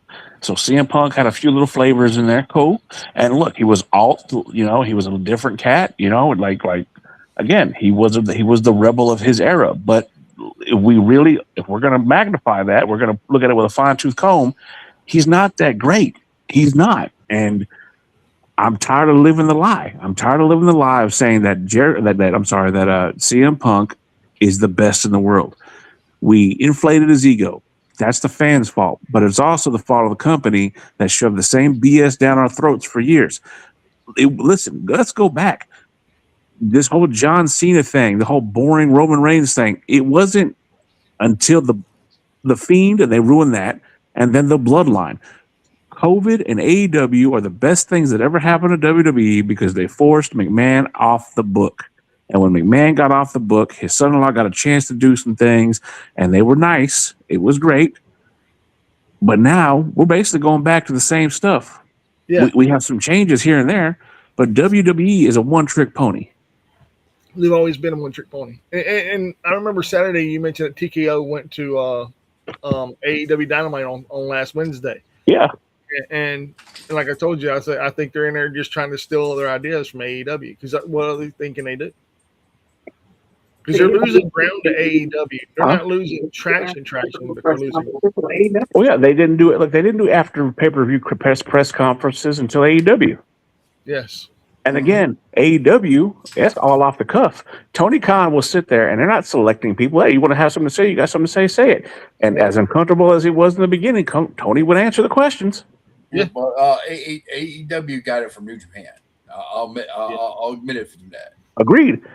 A lot of the great ideas. Hell, you go back to fucking Eric Bischoff. You talked about him earlier. The NWO was an inner working thing that came from Japan. Without Japan, we wouldn't have half the stuff we have. At least AEW's willing to acknowledge it. I'll give them that. I mean, AEW is the epitome of what a wrestling company should be like in America whenever it's influenced by another company outside of America. What is Anthony saying, Rebel? Have you again? Because it cuts off part of the thing. I have a question. Is there any evidence from interviews that Punk has done that he admitted that he stole that move from Kenta? No, he never admitted it, but like Kenta called him out, and then Punk kind of laughed it off, like, "Oh, well, I'm here and you're not." And then when Kenta showed up, you know, he made fun of Punk about it, like because Punk was gone.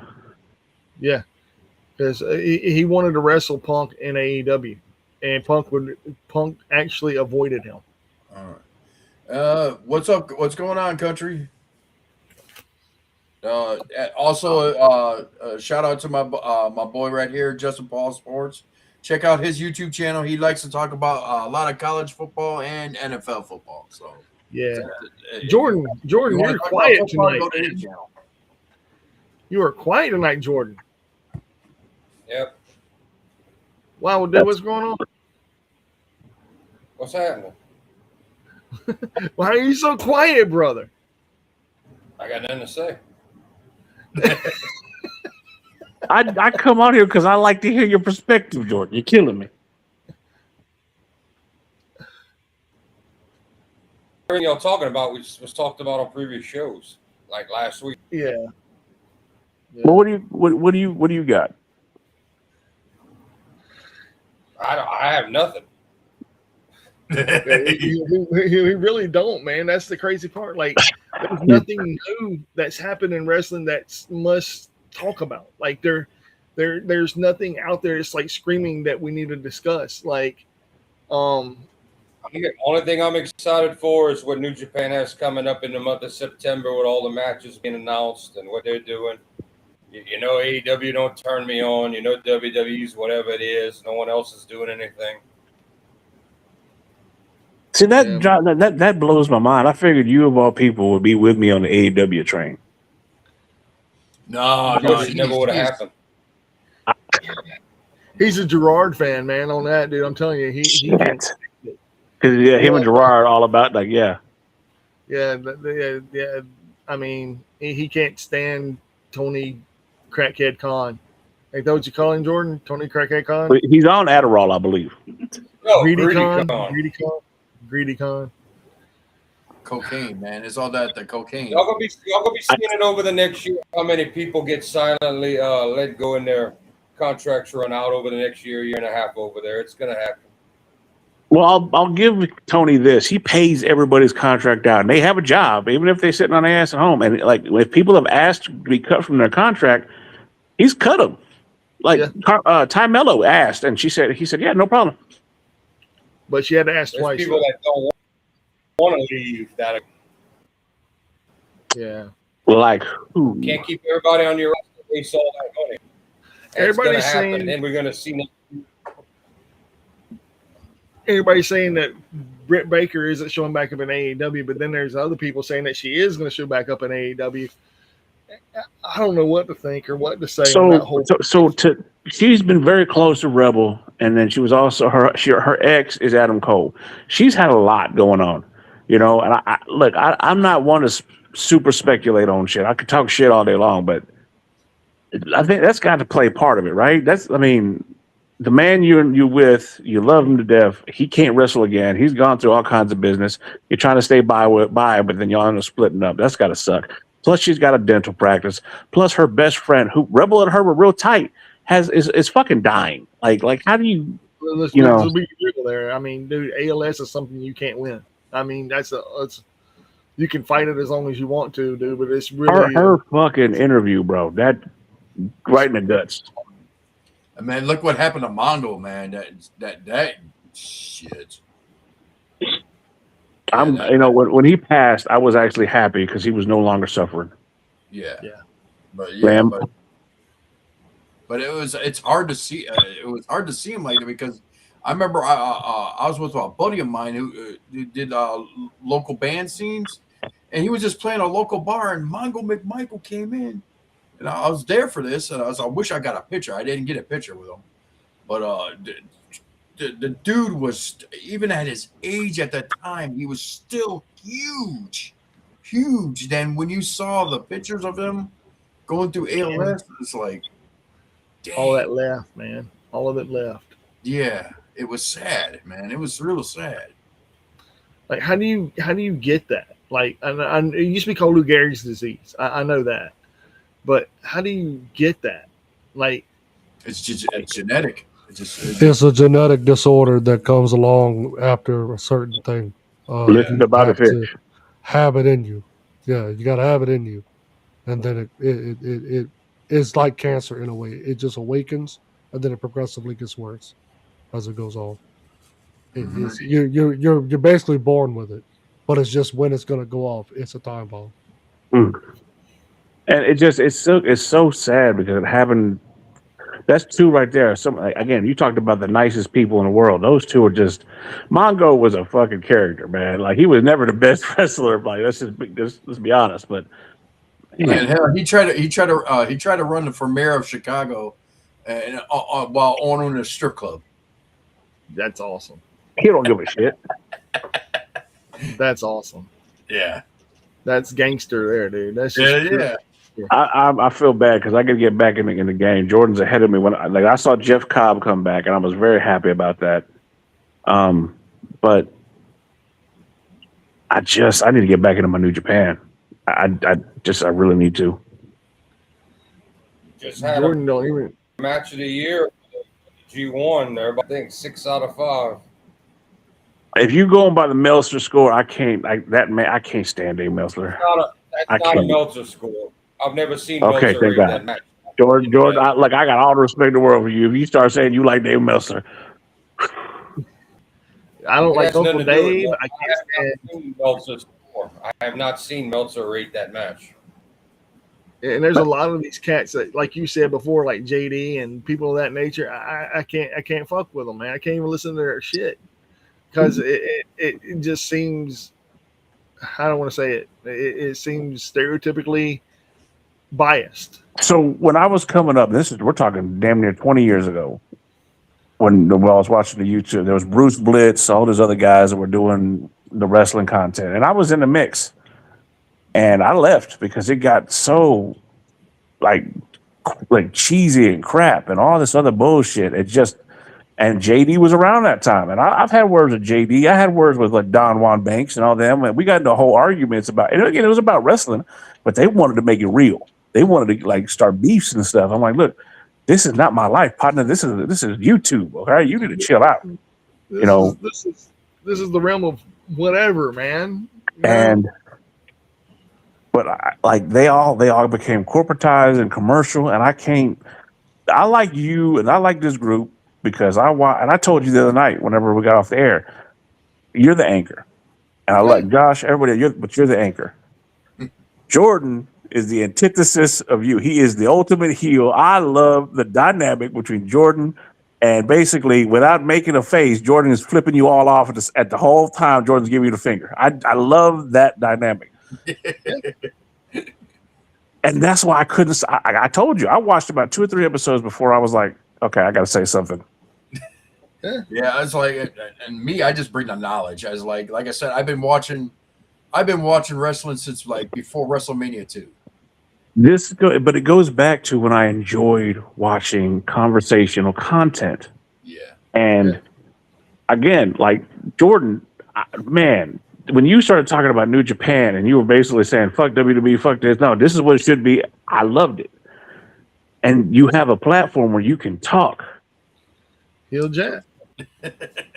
Like they don't do that. And my wife will tell you, like, if I lit up like a fucking kid at Christmas, like these motherfuckers actually know what they're talking about. Yeah. Because, I mean, the thing about wrestling right now, and I'm gonna be honest, I haven't watched Raw tonight. I don't care. I only watch it because I got to talk with an old man, a senile old man, on Saturday about wrestling. See, there's other things you can talk about besides Raw, or like pick something out of there and you can talk about, or like the high points. And that's what I try to do. Like find something that, like, Lockdown to me was a better show, and it sucked. It was not that great, but it was still a better show than. It's the first wrestling show I watched in 2 weeks. Hands down. Jordan is Bobby the Brain, and Mike is Gorilla Monsoon. You're admitting that Lockdown sucked. It sucked, but again, I still think it was a better product than anything that WWE could put on. Oh no, and I'm with you. Like I got to a point for a while there where I was just watching. I'd go on YouTube and watch the highlights because I was like, all right, I can do in 15 minutes what it was going to take me to do 2 hours before, and 90% of that was going to be commercials. I'm so sick of watching DiGiorno pizza commercials, and I was almost like, "Woman, please get some DiGiorno pizza. I got to see what the hype is." It ain't that good. I'm gonna buy some stock in Tombstone, and I'm gonna run some Tombstone ads against the journal. All right, hold on, Anthony. If Jordan is Bobby the Brain, and Mike is Gorilla Monsoon, who the fuck am I? You're Ed Ferrara. You would oink it. What the hell? I know who you are. I can't think of his fucking name though. But see, I'm not going to call y'all going the wrong way. You're calling Jordan that. I'm calling Jordan the body. That's Jesse right there. You can tell me he doesn't talk shit like Jesse. Yeah. Everybody compares me to Bobby Heenan. But who am I though? Seriously, I'm not Gorilla Monsoon. I'm really not. Genghis is actually Gorilla. No, that was our boy Phil. That is Genghis to the T. Genghis is Gorilla. Mike Tenay. Wow, dude. There's some hints of some Shivani in there. There's a little bit of some JR. I'll give you some JR, some Shivani. I would say more JR than Shivani. Mike Tenay's closer to Josh, but I would actually pick that young guy that did the interviewing in WWF in the late 80s. Todd. Before Todd. Wait. Did you call him Todd Pettengill? No, before Todd Pettengill.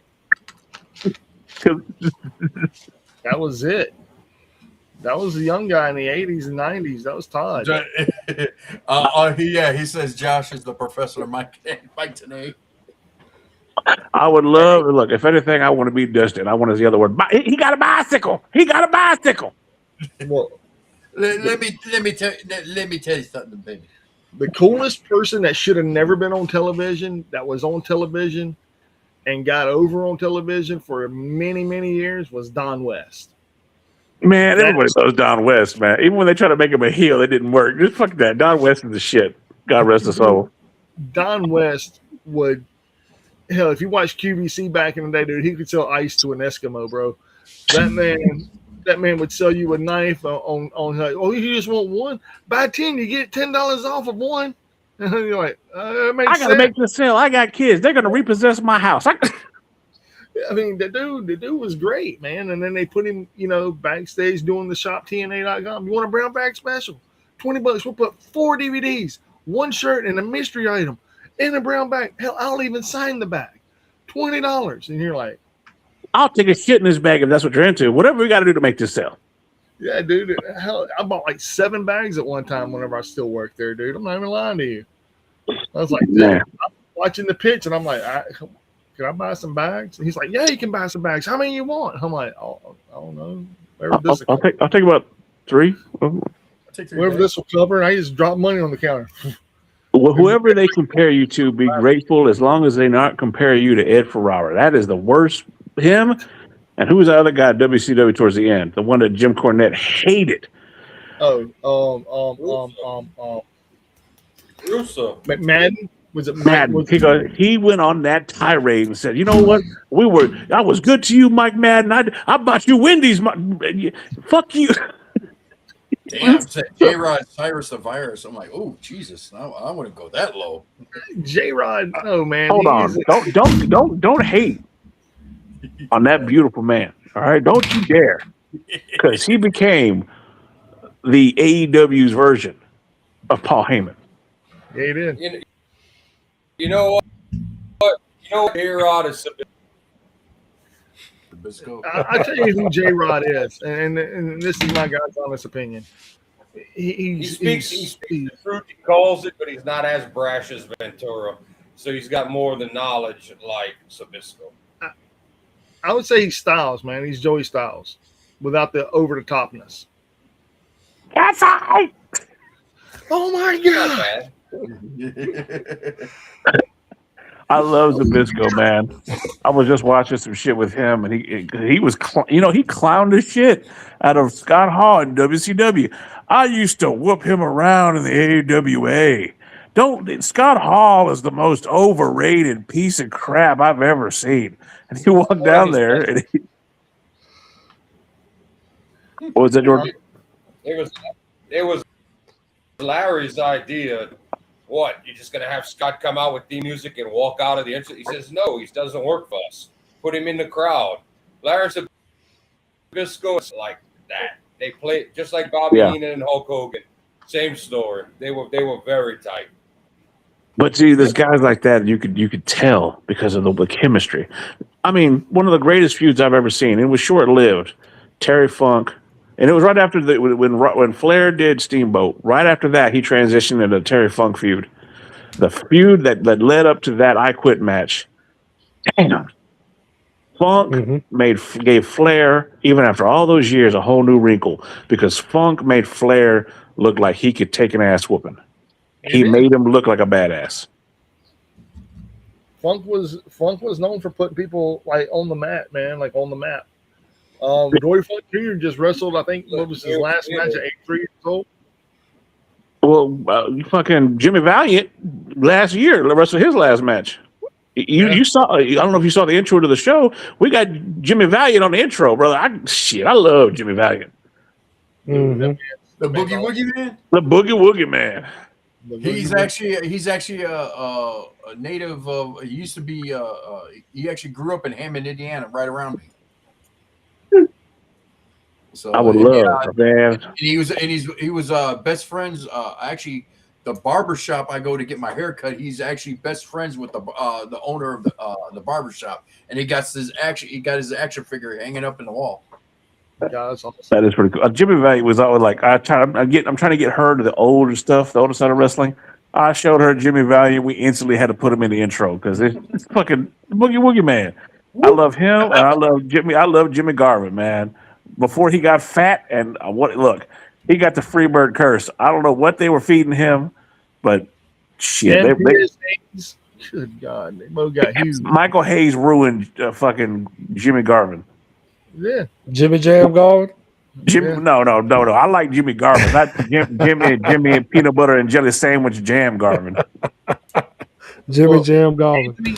Anthony Cyrus the Virus is Don Callis. Yeah. If you did. Some people don't. I can't believe some people don't realize that Don Callis is Cyrus the Virus. Well, they don't recognize him without hair, you know. Well, he used to also be the Jackal, which the reason why the Truth Commission didn't get over is because he was more over than the whole group. Yeah. Yep. They fired him because he was so over. They got rid of him because Vince actually hated Don Callis and wanted him nowhere near trying to butt into creative and have anything to do with the company. Vince never liked him. Yeah, because kind he of was a Johnny over. situation. Or EC3. Well, see, but that's the thing with Johnny Polo. Johnny, look, and when I talked to Raven, I said, "Hey, do you feel that they personally fucked you over?" He goes, "Yeah, they fucked me over." I said, "But why?" And he said, "Because I used to take Shane out and get him fucking drunk." That'll do it. He said, "Fucking Shane wanted to party and he wanted to hang out with me, and me and Shane got along, and he was getting fucking Shane fucked up." Damn. Eventually, we're the ones hanging with Shane and getting him fucked up, and that's when Vince fired two of them. That was the worst fucking name. Pete Gas. Hi, I'm Pete Gas. Joey Abs. What the fuck? You remember the Mean Street Punch? Two of them couldn't Johnny, wrestle to save their life. Johnny Styles or whatever. Mean Street Posse. Jesus. The mean streets of Greenwich, Connecticut. because it goes down over there. It's kind of like watching the UFC and going the mean streets of Westland, Oregon with Chael Sonnen. Jesus. I'm telling you, man, like, all these things that we're talking about right here, it just wrestling has came so far in such a short amount of time since 2002. And people are finally saying that TNA is the reason for it. And I'll have to agree with that, because without TNA, you wouldn't have all this reinventing of the wheel, kind of. Without AJ Styles, without Low Key, without a lot of people.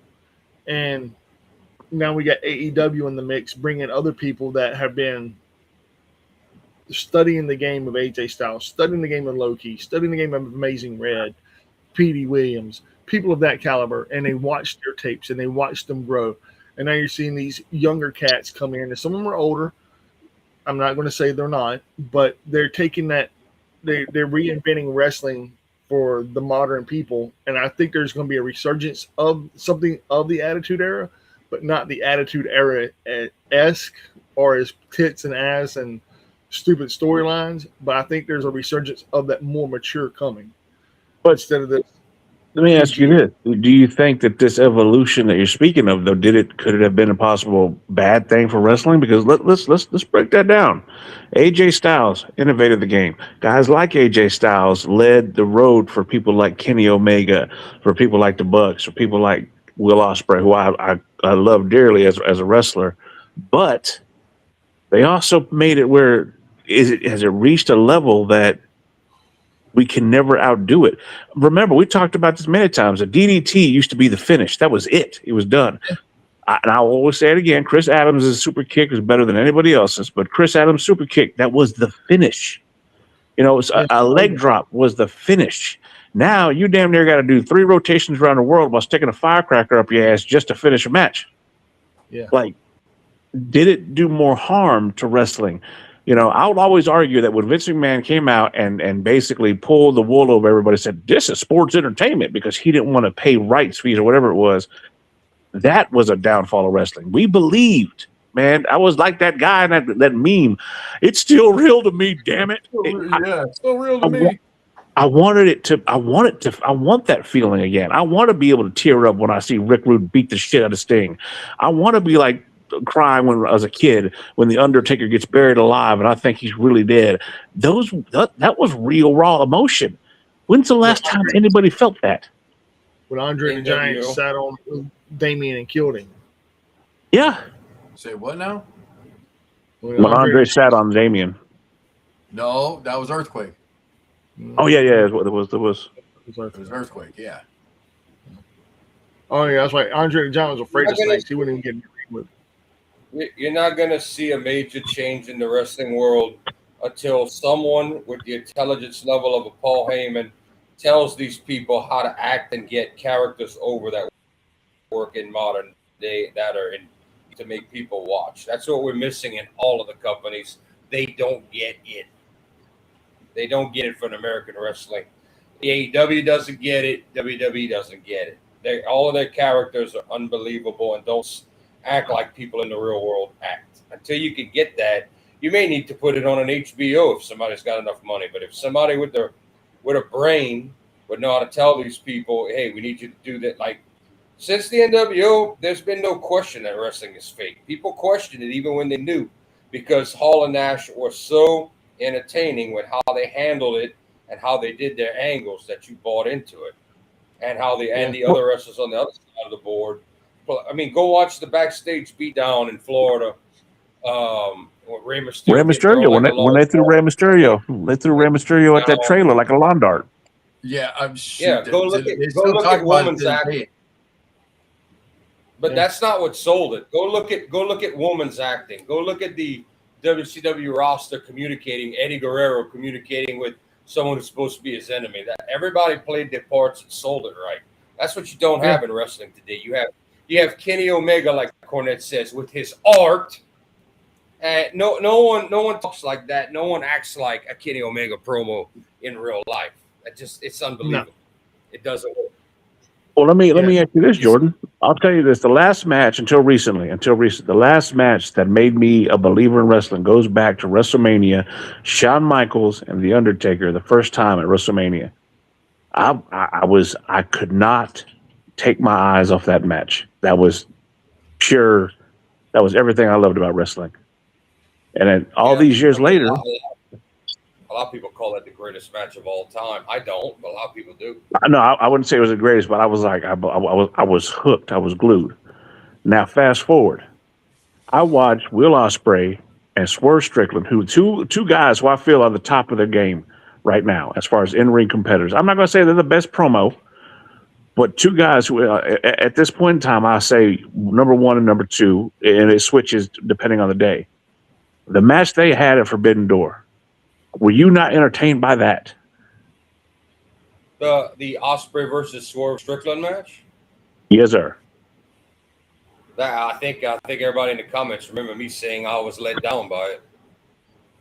Well, that's right. Yes, you didn't like that match. I thought, and I thought it was like I don't like the way Swerve works with Ospreay. It felt unnatural and off to me. And y'all know how I feel about when I see somebody wrestle in New Japan and they go somewhere else and it's toned down. Yeah, but I would love to continue this, but we're over 2 hours and I'm not cutting anybody off. Does anybody have anything they want to show tonight before we get into this? I do. You do? Okay. We'll end it. We'll go ahead. You got anything, Mike, first?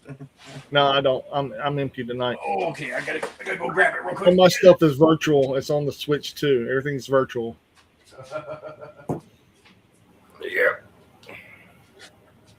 Okay. He had to go grab a stack of records. Look at this. Hey, go. Hey. Go fuck yourself. Yeah. Go fuck myself. Wow, man. Some people are better than that. Look at him. Look at him get a little more antsy over here. Shit. Jesus. All right. Here, Jordan. Another one for the collection. Hey, that's a great album. I have a picture disc of that. So I got that section. What was it? The Eagle has landed. Yep. That's what they say every time I land, dude. All right. Next up. I thought everybody said that was the turd hitting the toilet bowl water. Wow, bro, that's horrible. Got some King Diamond Conspiracy. You want to know? Jordan, don't you ever fucking change. You stay the same motherfucker you are right now. Don't ever fucking change. I ain't changing shit. What is this? More Judas Priest, dude? Really, bro? Best of Judas Priest, but it's like after they call it the Best of Judas Priest, but it's after their first 2 or 3 albums. Yeah, it's only the first. I got mine for $5. It was it's like the first folks. Yeah. I finally got it. Come out and play Twisted Sister. Picked it up for $10. D. Snyder's awesome, but that band sucked. Picked up a couple Santana albums. They can't go wrong with Santana. Nah, you can't. Yeah. Underrated. Way underrated. So. More Santana. Yep. Yes. Then finally, not finally, but. Dude, that's like having Judas Priest. Why? Well, What's wrong with Judas I Priest, actually Mike? like this album. A lot of things wrong with Judas Priest. Rob Halford's the only good thing about Judas Priest. The only thing good about Motley Crue is there's nothing good about you Motley. just committed sacrilege. You just committed sacrilege. Glenn Tipton and KK Downing are guitar geniuses, bro. Yeah, go piss off. All right, I picked up a Blue Oyster Cult Revolution by Night. Been on Blue Oyster Cult kick as of late. I don't know why. Because it's a good band. Let's see. And I picked up this. Fear the Reaper. I told Jordan about this band called Black Braid. Man. Black who? Black Braid.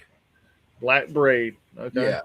It's a death metal band, and I don't really do a lot of death metal bands, but I like the groove of this band for some reason. Why is everybody hating on me tonight, man? Literally.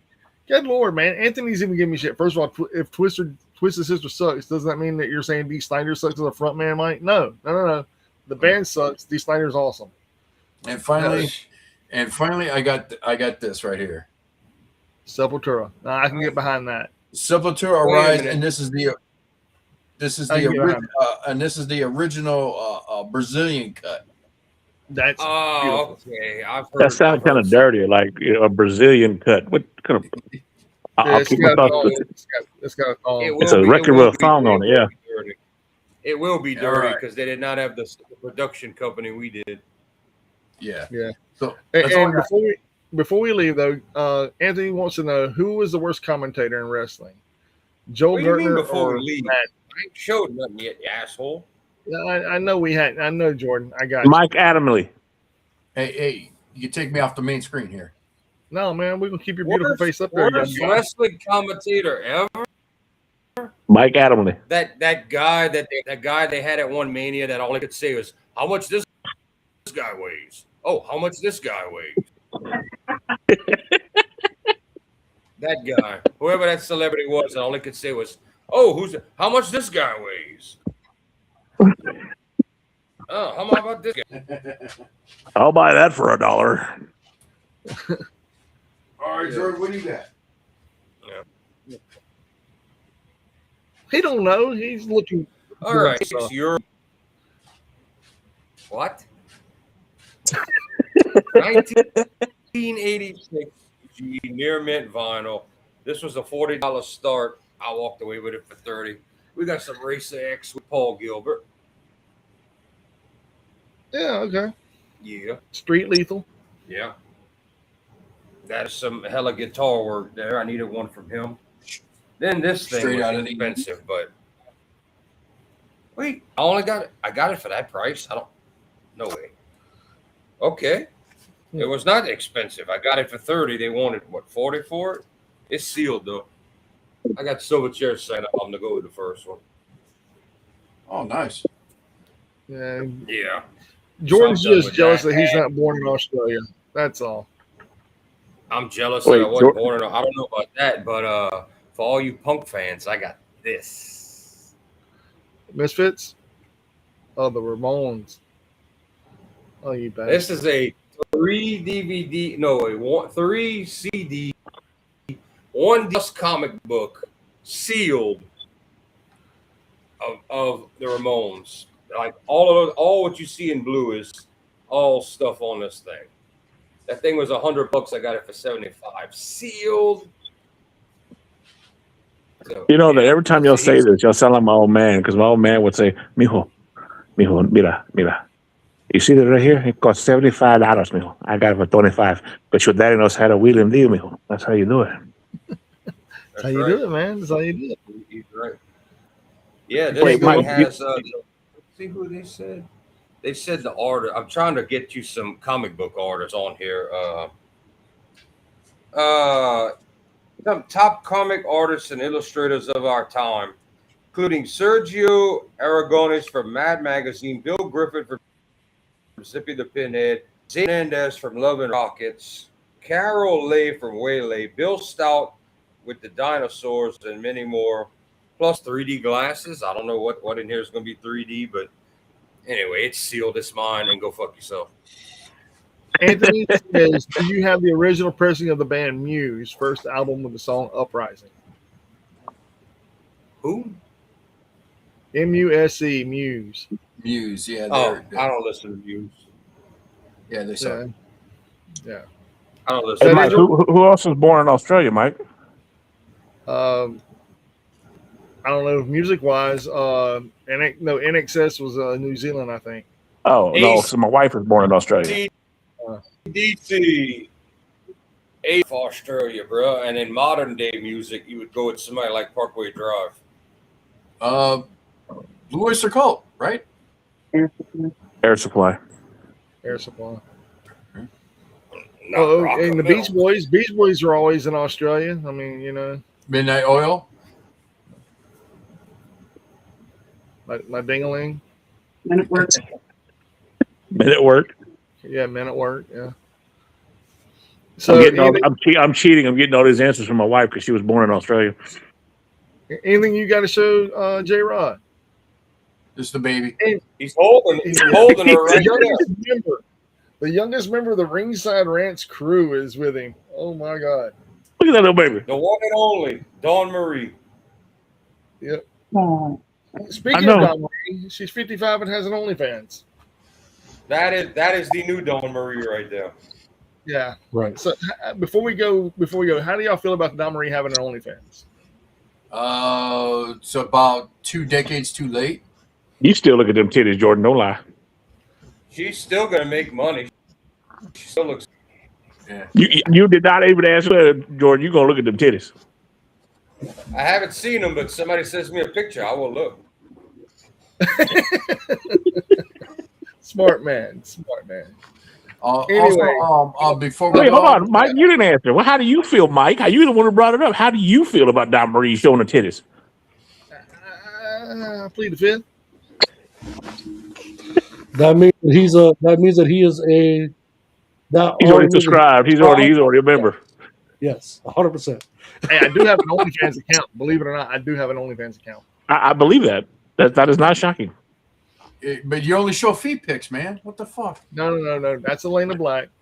Just throwing that out there. She still owes me $20. I made her break character in the middle of her match for that. It was great.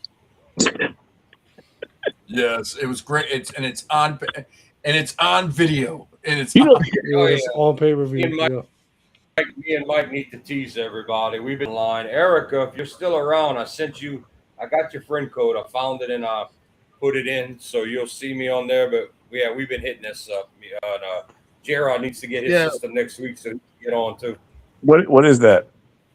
Super Mario Party Jamboree. Yeah, man. They're playing Switch 2. Yep.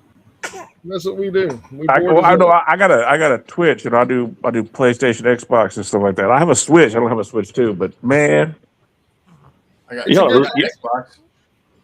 are living proof that I don't have to grow up. You don't, man. I got an X-Bone somewhere over there. It's garbage. I mean, it's a thing.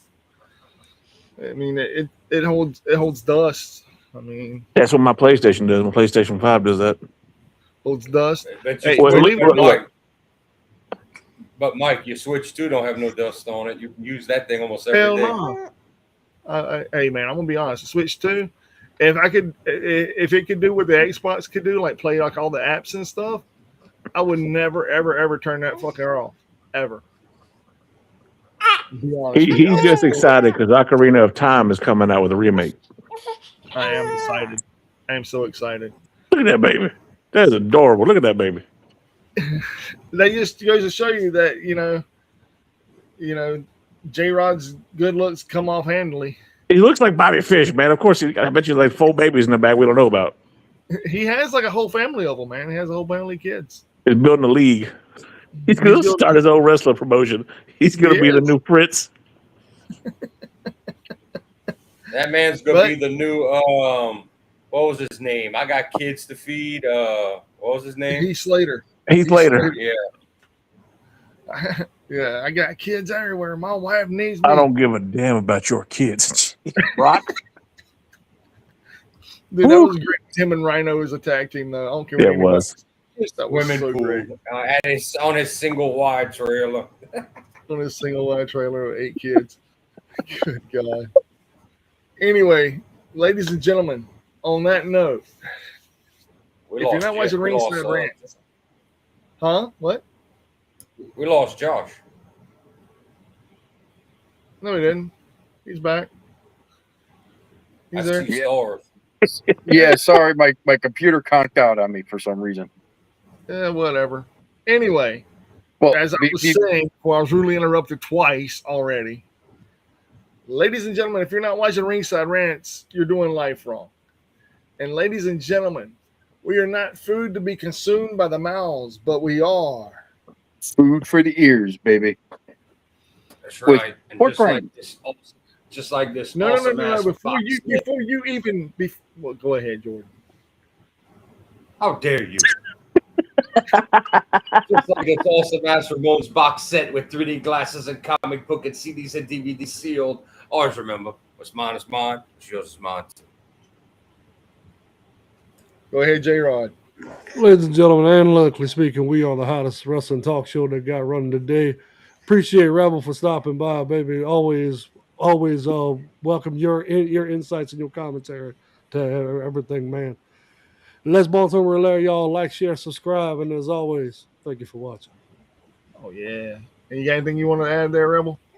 Yeah, every Saturdays we have the mark. Did you cut me off? No, you're still going. I would not cut you off, brother. That's our show. We cut people off. Find Rebel with the Marks podcast, yo. We have the Marks podcast that is every Saturday 5. We start at 6 Central. Myself, Gerard, and any of you guys are welcome to come by and say hello, give your topics, give what you want to talk about. And if you ain't watching Ringside Rant, we here for you. Jump on it and see how tough you really is.